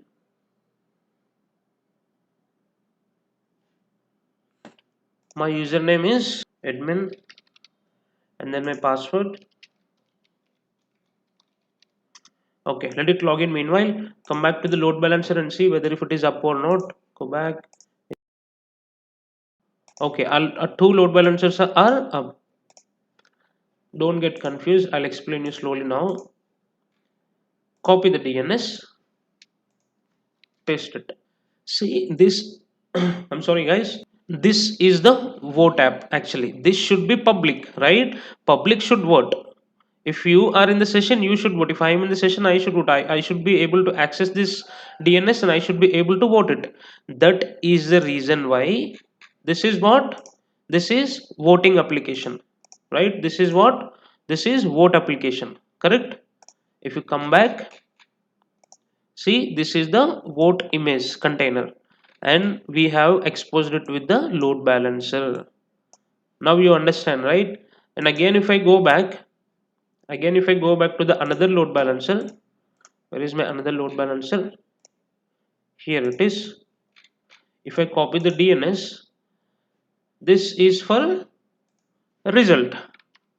So here I can watch it. Here if you watch carefully, there are no votes yet. Got it? So that is the reason why again we have exposed this application publicly. See results. This is the result image, and we have exposed it with the type load balancer, and we have used network load balancer. Now you got it right. Why we have exposed again our again the reason why we haven't exposed our worker node, why we haven't exposed our worker node and redis is, see, this is critical, like important. Database is again a, it stores a sensitive data, all the meta information. Worker node and redis, it is not required to expose because they are backend servers again. That is the reason why we haven't exposed. But for user, he should vote and he should see the results, right? For that reason we have exposed the these two applications, front end applications, with the help of load balancer. Got it? So now let's vote and see how it behaves. First I'm going to take one vote for, I'll copy this DNS first. Let's take one vote for docs. Okay, I voted. One browser can only one vote, guys. If I see 100%, if you see here, vote 1. Now I'm going to open Edge browser here. Okay, I have opened here. Again I'm going to take one more vote, put one more vote for dogs, go back and see. Now two votes, right? 100%. Let's open one incognito mode, paste it. I'll vote cats for this time. Come back here, and if you see here, cats for 33% and dogs for 67%. Got it? Now I'll also deploy from the CLI. If I go to my CLI, kubectl, create, deploy, nginx 001 hyphen image Kiran 236.1993 slash rolling update colon v10, enter. A deployment has been created. You get pods. A pod will be deployed with the name of nginx 001. Here it is, nginx 001. It's still container creating. I'm going to check again. It should be deployed. Okay, it is deployed now. Got it? See, we can also deploy with the YAML manifest, and then we can also directly deploy with the help of kubectl or CLI. Right now I wanted to expose this application with the help of cluster IP, right? Ku expose deploy nginx 001, and then hyphen port I'm going to give as 8000, equal to I'll give as 8000, and then hyphen target I'm going to give as 80, and hyphen type I want node port mode, enter. Okay, here this is target port, not target, equal to 80. Okay, I have entered node port spelling again mistake. It should be capital node port, right? Enter. See, service has been exposed successfully. Nginx 001. If I enter ku get svc, where is my service? Yeah, here it is. Nginx 001. Okay, I can see the port also here, which is 31559. Let's copy this, guys. Let's copy it. Go back to your EC2 instance. I'm going to select the first node and then go to the security groups. You have to allow the port, right? So open security groups, come down, edit inbound rules, all traffic, custom, all traffic. I'm going to give all traffic and see will it works or not. Else I'm going to give TCP all traffic. Real time, don't do this. Real time, don't do this, please. Okay, it's not taking. I'll do one thing. I'll take.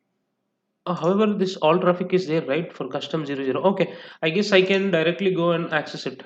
First, let me enter the port number. This is the port number, and what was the IP of my instance? Copy it, paste it here, colon my port number, IP colon my port number, enter. See, I can see this image. Got it? This is how it works, guys. People who are not understanding, it's okay. We are going to discuss more on this Docker and Kubernetes in future, right, guys? if you do have time, please do practice, don't ignore this. It's quite important.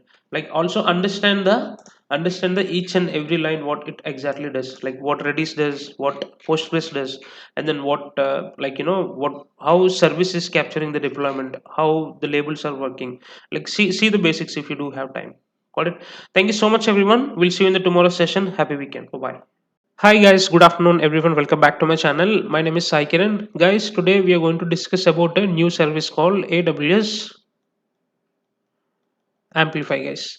This is a fantastic service. Recently I got to know this and I have tested something using Amplify services and it works really well.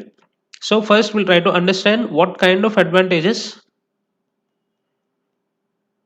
this Amplify brings comparative to the traditional pattern, right? Once after the developer done writing his code, what he is going to do, he going to push the code into the source code management tool, correct?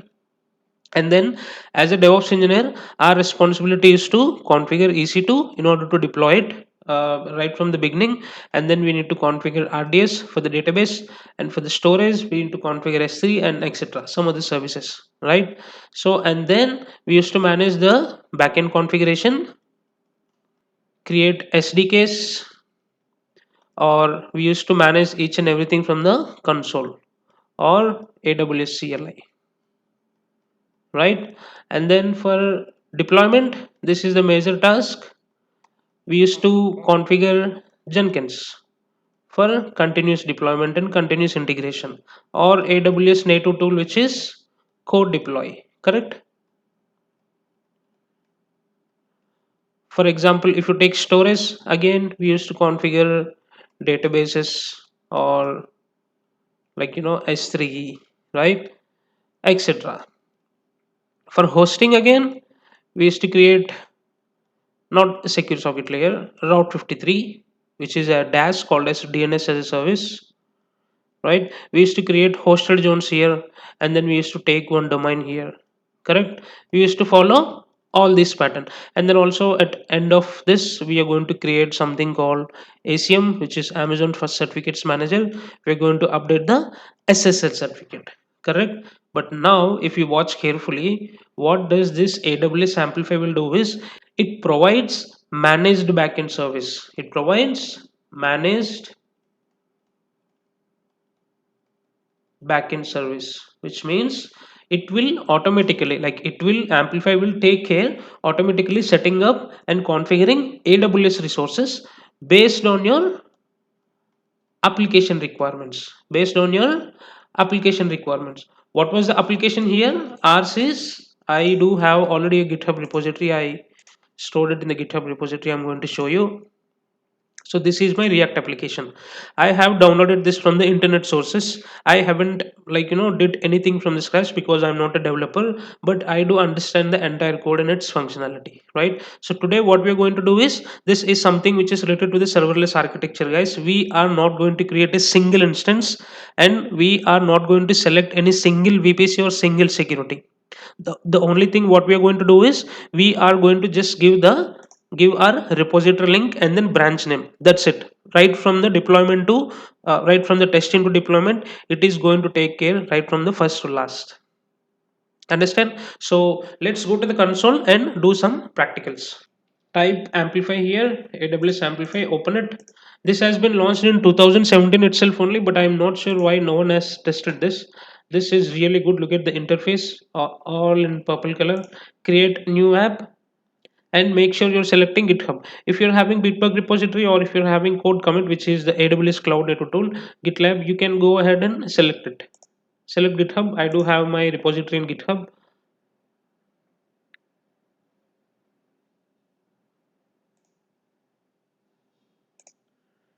So once after this configuration has been done, make sure, for me it's already been authenticated. For you, if you're doing for the very first time, you need to do the authentication before this step. So it will directly take you to your GitHub repository, and there what you have to do is, you have to select the particular repo what you want, and then you have to select access it. That's it. And then if you click here, you can able to see all your repositories. Got it?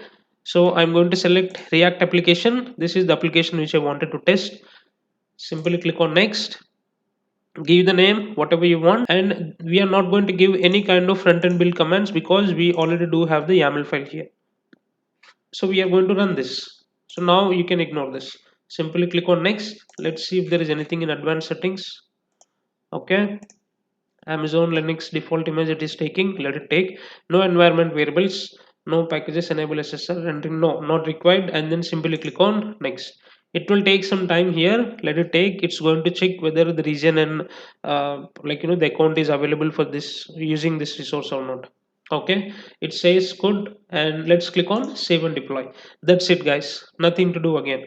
The best part here is you don't need to create any kind of webhooks. You don't need to create any kind of code commit or Jenkins for continuous integration.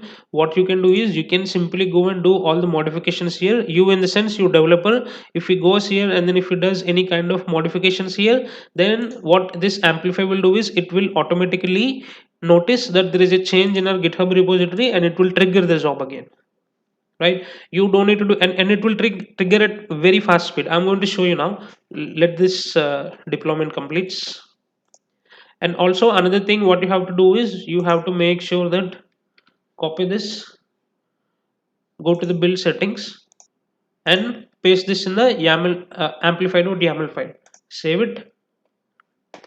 If you come back to your overview again, see it is deploying, right? Let's wait for it. Go to master.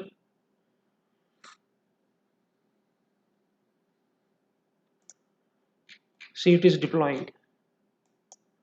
Okay, it says it's deployed. Just now we have added one amplify.yaml file, right? So let's redeploy this version again.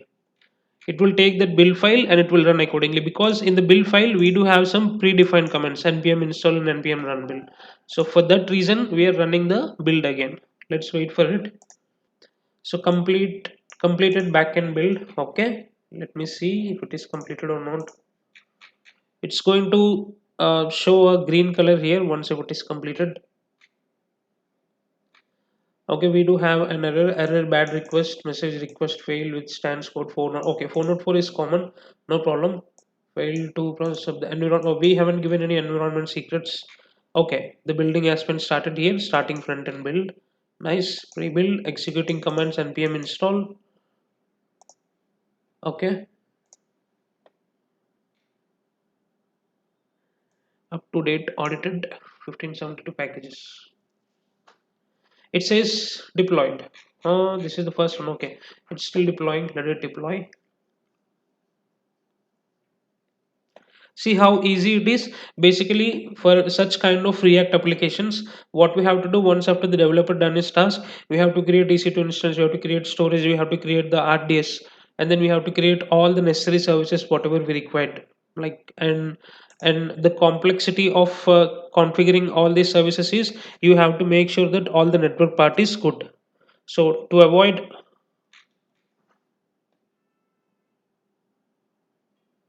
okay, we had a failure. Delete dotted prettier is a package actually at where app.js. Look, go back here, app.js in source location, open app.js. Is it giving any line? Actually I have added something here to test the commits. See, adding test commits, I have added this line 19 to line 19 to 22, delete the dot. Okay, okay, I have added this actually to auto commit. Okay, I'll do one thing. I'll remove this. Now watch carefully guys. I'm going to commit here immediately. It will run the job again.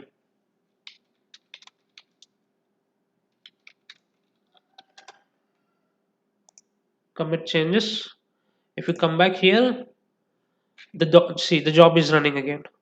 Got it? So we don't need to integrate any kind of third-party tools for continuous integration. So once after you have selected your Git branch, each and everything right from the first to last, Amplify will be taken care.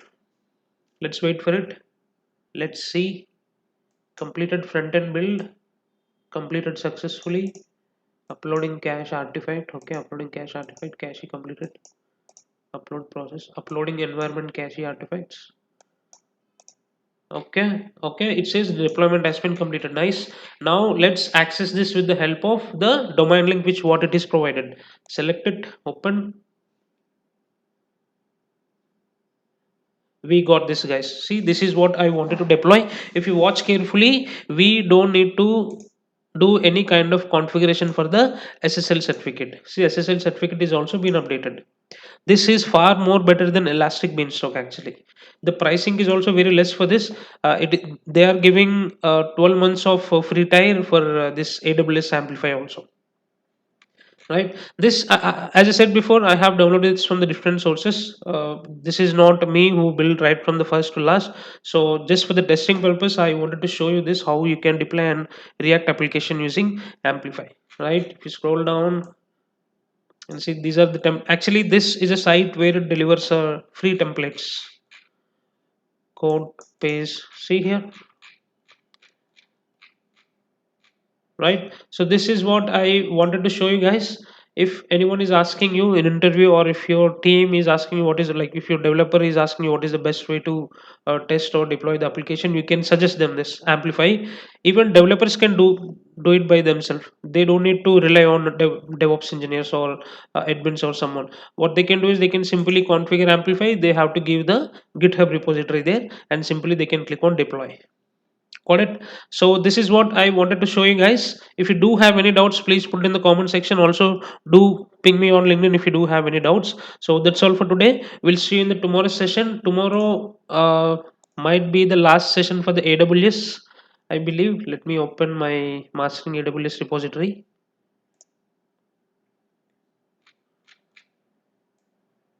Yeah, DMS migration. Okay, I'm going to show this, and after that, step functions. Step functions is not that required. I might be removing this. If do we have time, then I'm going to explain this. And day 38, we are going to discuss about the resume job market and all.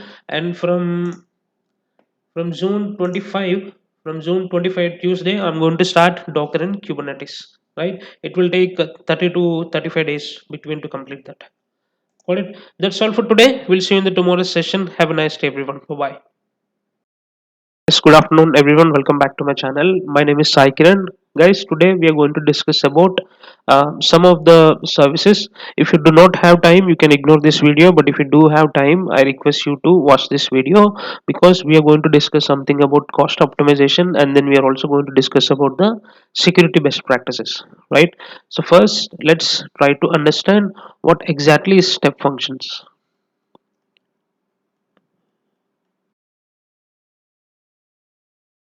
We already did a practical on Lambda functions, correct? We already did a practical on Lambda functions. What we did, if someone is trying to create ZP2, or if someone is trying to ZP3, then an event will be triggered to the Lambda function, and what Lambda function will do, it will automatically delete these volumes, because my client didn't allow me to create ZP2 or ZP3 volumes, because those were bit expensive, or IOPS, these were a bit expensive. Likewise, what we can do, if I wanted to start an instance at 9 a.m. IST, and if I wanted to stop an instance at 10 p.m.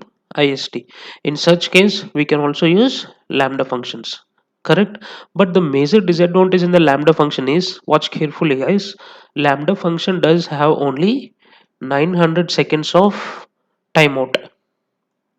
It does have only 900 seconds of timeout, which means 15 minutes, and it runs only on 3 GB of RAM. Now they have increased it to 4 GB. If 4 GB is not the right figure, please put it in the comment section what is the exact figure. As far as I believe, it's 4 GB RAM only. Got it? Then what if a task is running for more than 20 minutes? In such case, if you use Lambda, what will happen?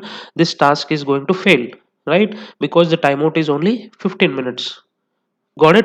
So that is the reason why people have started using step functions. I've never seen anyone using here, but in future maybe yes, this will be the most happening tool in the AWS services. And the reason why I haven't did any practicals on this step function is, guys, see how many projects we do have in AWS documentation, sample projects. So if you do have time, I request you to go through at least one of the project and just follow the process, because the AWS documentation is too good, just like HashiCorp documentation. right? And the next thing what we're going to discuss is we are going to discuss about simple notification service and then simple queue service. This is simple notification service, and we are going to discuss about simple queue service. If you remember, we have implemented simple notification service in many practicals: load balancer, Route 53, when we are creating EC2 instances, when we are creating autoscaling groups, right? We do have separate functions like email and HTTPS and, like, endpoints, right? So what it will do is, email is very simple. It's a straightforward. Whenever you have given an any employee email, what will happen? CloudWatch will trigger an event, and automatically this simple notification service will trigger an email to the user. Whatever email you have mentioned, it will go and it will trigger an email to this particular user, correct? When it comes to this HTTP and HTTPS, what will happen is, I'll tell you something. We do have DFM. These are ticketing tools, Dynamics for Microsoft, and then we do have ServiceNow, and then we do have Zira, correct? So whenever you mention this HTTP or whenever you mention this endpoints, what will happen? If anything happen, if any node is down, or if any pod is down, or if any particular instance is down and some errors are occurred, immediately what will happen? And ticket will be opened with the help of this DFM service now, and then into the Zira, and an email will be triggered to the common emails. An email will be triggered to the common emails. Correct? This is the exact meaning of this simple notification service. We also do have different function. You can go and watch it, right? And when it comes to the SQS is in simple queue service. I really didn't use it, guys, in my complete experience, but I can tell you a small example. Imagine you did a recharge, right? Imagine you did a recharge. First, you'll be getting a notification stating that amount received, right? Amount received, and then network provider received, right? Simply a queue, and then recharge pending, and then at last recharge successful, right? This queue is called simple queue service. Actually, this particular queue is called SQS. So as far as I know, this is mainly used for bulk messages, and I haven't used, guys, for data perspective way. Like in a data perspective way, I haven't used this before. But developers' point of view, yes, they use this a lot, because sometimes our developers will be asking us like, we need SQS, so we are just going to configure it and then we are giving it to the developers. That's it. We don't do anything with this SQS. Got it? And now comes the major thing, which is cost optimization. This is very important, guys. Just read this carefully, because whenever an interviewer is asking, you can directly tell them these steps. So what you need to do, if there are any resources which were running for 24/7, then you have to make sure that you are documenting it, and you are also responsible to make sure that you're shutting down or pausing the resources which were not required. Of course, you can enable the Lambda function here if you required. Reserved instance for the long term. If you remember, we have discussed EC2 cost optimization very clearly during the time of EC2 sessions. I'll also pin the video on top. If you do have time, watch that, right? And the last thing is trusted advisors. If you do have time, just open our AWS console and type trusted advisors. Okay, there you are going to see some security tab, and then you're going to see one performance tab. In there, they'll be mentioning it very clearly which service is consuming the more, or which service you have to stop, or which service you wanted to terminate. So you're going to see all the options under trusted advisors, right? And the fourth part, which is the main part for today, is best practices, like security best practices, guys. Interviewers might be asking you what are the best security practices you are following.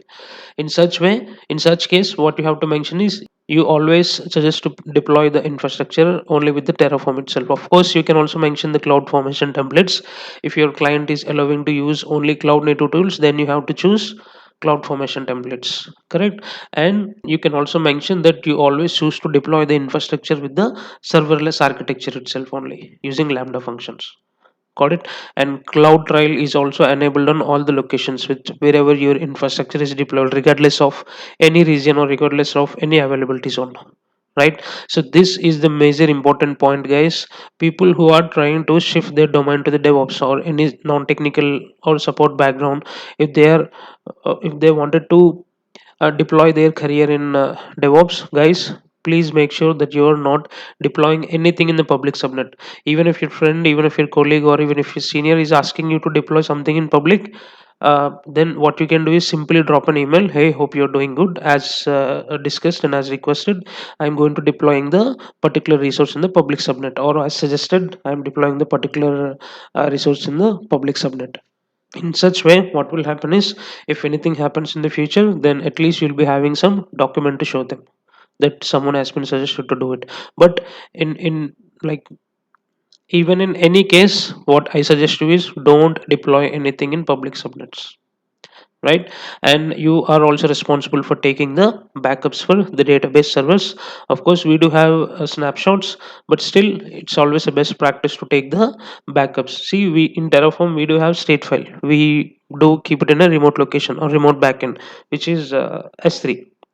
But still, even though we take backups, right, if anything happens in future, physical damage or disaster, in such case backups are more useful. This is common again. Auto scaling groups, this will be implemented based on high traffic. So you cannot expect at what particular point of time, at what particular date the traffic will be high. So it's always a best suggestion to implement auto scaling groups pre itself only, right? And just for the high availability, you are not supposed to keep the servers only in one availability zone. Instead, you should be able to spread the servers into different availability zone, just for the high availability. Got it? And again, this is also a major thing, which is security groups and NACL. I have explained with the very basic examples of stateful firewall and then stateless firewall. So if you do have time, watch that. And VPC endpoints, we have also created this VPC endpoints project, guys. This is actually a real-time task. Everything is a real-time activity, which whatever I showed in my entire experience, whatever I did in my real time, I implemented the same in uh, our YouTube channel itself. I didn't copied any code and paste it directly. Instead, I use some GPT and third party tools from GitHub or from the internet sources. I have taken the code and I implemented the same structure, right? So I still remember we have used VPC endpoints to just make the communication between the internal servers, instead of using any kind of load balancers or NAT gateways. So we can avoid NAT gateways and some other resources with the help of endpoints. So if you do have time, watch that video also. I'm going to pin it on the top. We have also discussed Microsoft Active Directory using the directory services, which is connect to AD and then Microsoft managed AD. SSO is previously called as SSO, which is single sign-on. Now this is called as IAM Identity Center. IAM and IAM Identity Center were quite same, but that will be used for the large scale environment. IAM is for small scale environment, right? And all services are monitored with the CloudWatch. It's completely depends upon your wish. If you wanted to mention CloudWatch, you can, or if you wanted to mention any third party tools like Datadog or Trace or Grafana or Kibana, of course, yes, you can mention it, right? So tomorrow will be the last session to our AWS session, guys. I'm really thankful for each and everyone whomsoever is watching and whomsoever is like you know put the comments in a very positive way. I almost decided to give up in the initial days, but you guys motivated me a lot. Your comments means a lot to me. So next week we are going to start Docker and Kubernetes.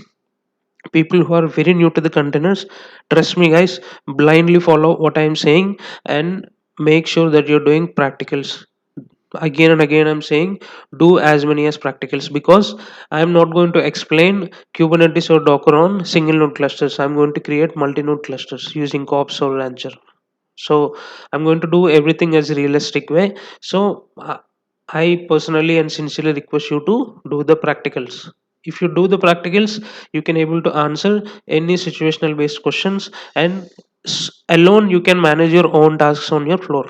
I mean, when you get into the production floor, right? So that's all for today. We're going to connect in the tomorrow session, and tomorrow I'm going to tell you about how to introduce yourself in a very good way.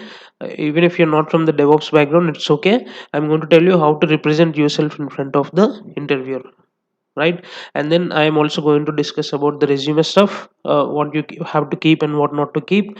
And the third part, what I'm going to discuss is interview preparation, right? So that's all for today, guys. We'll see you in the tomorrow's session. Have a nice day, everyone. Bye bye. Hi guys, good morning everyone. Welcome back to my channel. My name is Sai Kiran. Guys, we have already completed the AWS series. So I have prepared something for you which were DevOps interview questions. Guys, if you do have time before going to the interview, 45 minutes or 40 minutes or 30 minutes, I especially request you to go through this repository. The reason is, see, like 2 years back when I was trying to shift the domain into DevOps, I prepared almost all these questions itself only. I do have my notes in front of me. Two notes were there. So I prepared all these questions from that notes itself only. And if you do found any spelling mistakes, I sincerely apologize because I cannot type each and everything, right? So instead what I did was I written all these in a voice note. So if you do found any small mistakes, please don't mind. And the other thing is, I have covered AWS almost all services questions, which whatever we have discussed, and also I have covered in DevOps tools. I have covered Git, Terraform, and then Jenkins, Ansible, and then Docker.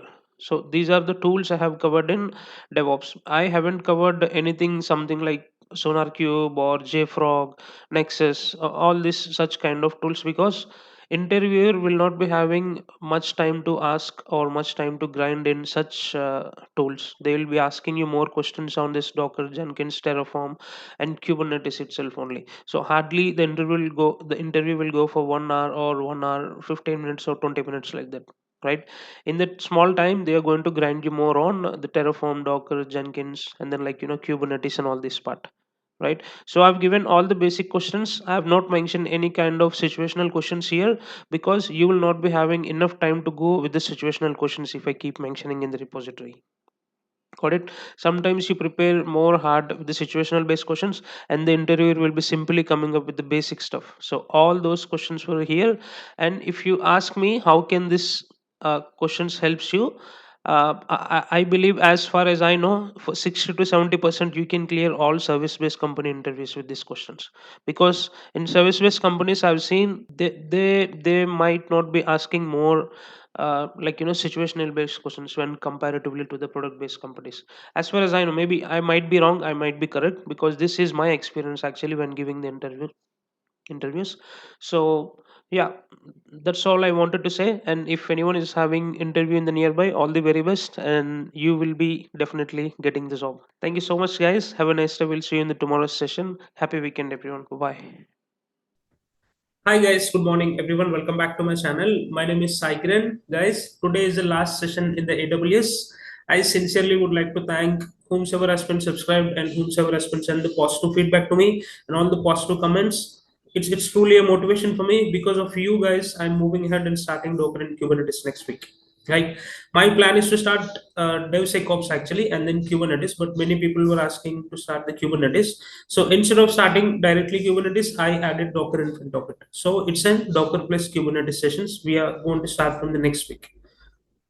Right. Thanks again. For today, what we're going to discuss is, today we are going to discuss how to introduce yourself. Right. Even if you are coming from the different stream, non-IT background or IT background, or trying to jump from a QA to DevOps, don't mention that, but don't mention to the panel members that you've been part of any support team, or you're contributing this or you're contributing that. No, let's not mention that. Instead, how you have to introduce yourself is, hi, thank you so much for giving me an opportunity to introduce myself. Myself, Sai Kiran Benepatrani. You can call me as Sai. Coming to my work experience, I do have 4.8 years of experience. My day starts at 10 o'clock in the morning, where we are going to discuss about roadblocks and then backlogs. Apart from that, I am also responsible for writing Jenkins files, Docker files, and then Terraform scripts based on my QA and dev requirement. We do track each and everything with the help of Jira. Apart from that, we do also have multiple servers located in North Virginia and Ohio. So it's our responsibility to monitor via Prometheus whether the clusters were up and running good or not.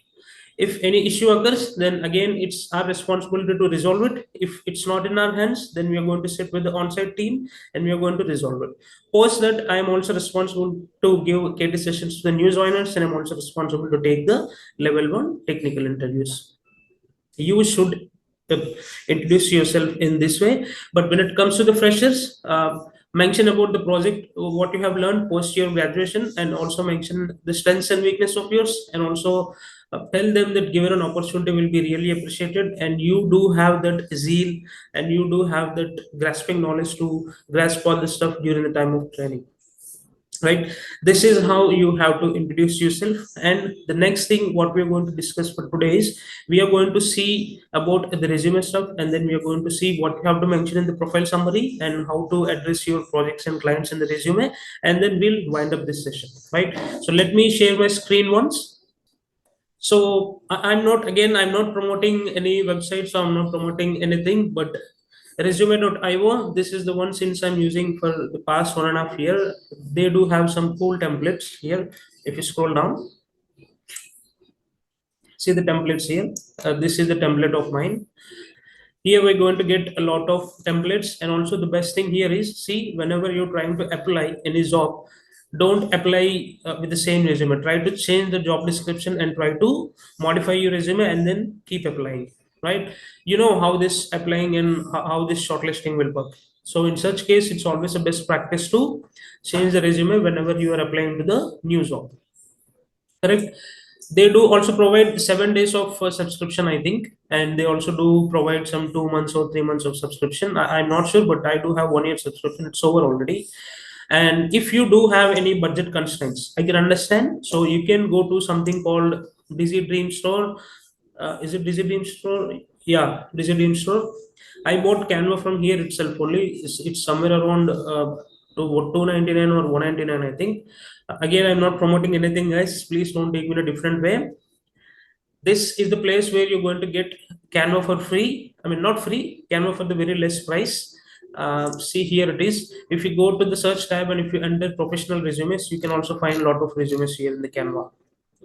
Actually, I decided to keep my credentials in the YouTube description, but the problem is, imagine if 100 people are logging in with my credentials, I'm going to receive 100 OTPs, and if someone is pinging me on LinkedIn asking me the OTP, so it will be a totally mismatch and mess up. So that's the reason why I'm deciding not to mention my credentials in the YouTube. But still, even if people like were not ready to buy this Canva for just for 200, it's totally fine. I can understand. You do one thing, you just ping me on LinkedIn. I'm going to give you the credentials. Just log in, do the work. I'm going to give you the OTP, and make sure that you're logging off, guys. Please don't forward it to anyone. There is no password to logging in. The only thing what you have to do is you have to mention my Gmail ID. That's it. Got it? And when it comes to the resume, guys, before talking about resume, I wanted to tell you something about the portfolio. See, AWS is providing a free tier instance. You can go ahead and select the free tier instance. It's somewhere around the monthly you are going to get a 436 rupees or 500, less than 500. I'm very sure because I deployed this portfolio on T2 Micro itself only. Got it? So try to create one portfolio. The reason why I'm asking you to try to create portfolio is your resume looks good. It will get a bit weightage when you add a portfolio, and also you can add the portfolio link end of your email signature. Got it? So I'm not forcing you again, but it's completely your wish. We have also discussed a video on how to deploy the portfolio in the very first video of AWS series when I started the YouTube channel, right? If I scroll down, I'll take you to my resume first. So this is my resume, guys. When it comes to the resume, make sure that you're not adding more than 2 or 3 lines in your profile. Again, my resume does has 4 lines here with this like 1, 2, 3, 4 words extra. So make sure that you're keeping this in very short. Don't keep it big lines. Like I've seen some resumes, they have mentioned 7, 8, 9, 10, because panel will be busy in their work and HRs will be asking them to suddenly take the calls. There are scheduled calls, but there are unscheduled calls also. In such way, they do not have in such time they do not have time to read your entire resume. So in such case, what you can do is make sure that you're mentioning the good points in your project. Make sure that you're mentioning the clients. Make sure that you're which team, which part of the team you are. Got it? And mention all the details. Don't just mention like VPC, EC2, load balancer. No, don't mention such points. Instead, write a word. If you don't know how to write a word, if you don't know how to mention what to mention in the resume, don't worry. The only thing what you can do is Go paste the copy the job description, go and paste it in GPT and ask it to generate some job responsibilities. Got it? And then don't paste it directly in your resume. Instead, read each and every line, do some modifications, and paste it in a resume. Because tomorrow, when you're facing the interview, interviewer is going to ask you from your resume itself only. So you should be confident of whatever you are mentioning in the resume, right? And when it comes to these links, Medium is very important. Again, Medium is not that big task, guys. The only thing what you can do is create one Medium account. Whatever video you're watching, either it is mine or someone's, just do a documentation and just post it on Medium. That's it. Medium is very simple. The only thing, you have to paste a screenshot and you have to write the matter of the screenshot. Likewise, you can create a proper document. It will be helpful to you during the time of your login hours also. You can able to access this Medium link with your client laptop also. They will not block the Medium. Hmm? Right? And the second thing is GitHub is, again, even if you're not writing any code, it's totally fine. You might be forking or you might be starting some repositories, right? So but still you can create one GitHub account, or you can do one more thing. I do have many repositories in my GitHub. You can go and copy the files onto your GitHub repository, and you can also create one GitHub link. Not a problem. Portfolio, we have discussed this already. Docker Hub, don't worry, people who doesn't have Docker Hub account, when we are starting the Docker and Kubernetes, I'm going to create one Docker Hub and I'm going to push all the images to the Docker Hub. So make sure you're following whatever I'm doing, so it will be easy for you to create one Docker Hub account, and you can also mention it in your resume. And LinkedIn is common, everyone do have LinkedIn, and they're going to mention the links in the resume. And when it comes to the YouTube, again, I'm not recommending do videos on YouTube, but if you do have time and if you are capable of putting the content, then it's fine. You can go ahead and start the YouTube and keep the links, right? When it comes to the skills, don't just mention individual services, right? Mention AWS or mention DevOps. If you're good in, like, if you're very strong in some tools like Docker, Terraform and all, then you can mention, and you can also add these points like 1 2 3 4 5, which means 5 star or 4 star. Got it? So the only thing what I wanted to say is, don't elaborate your resume more, because the interviewer will not be having much time to read it. At least 2 or 3 pages. One page is hardly enough. If you do keep the strong content in single page, if you do have that capable, if you're capable of keeping all the such content in one single page, then it would be really appreciated. But still, if you wanted to create more than 3 pages, then it's slightly not a good sign. So better try to keep it in 1 or 2 pages. That's it, right? So that's all I wanted to discuss about resume, guys. And the second thing and the last thing which what I wanted to discuss is, guys, this I'm saying this since the day one. Make sure that you're doing the practicals, please, because I'm not against any COBC rules of which current organization is what I'm working, but I got the entire code from the GPT and then GitHub repositories, some public repositories. So I know the structure. I know the particular structure of the service, how to work with. So that's what I implemented same on this on my YouTube channel and all these videos. Got it?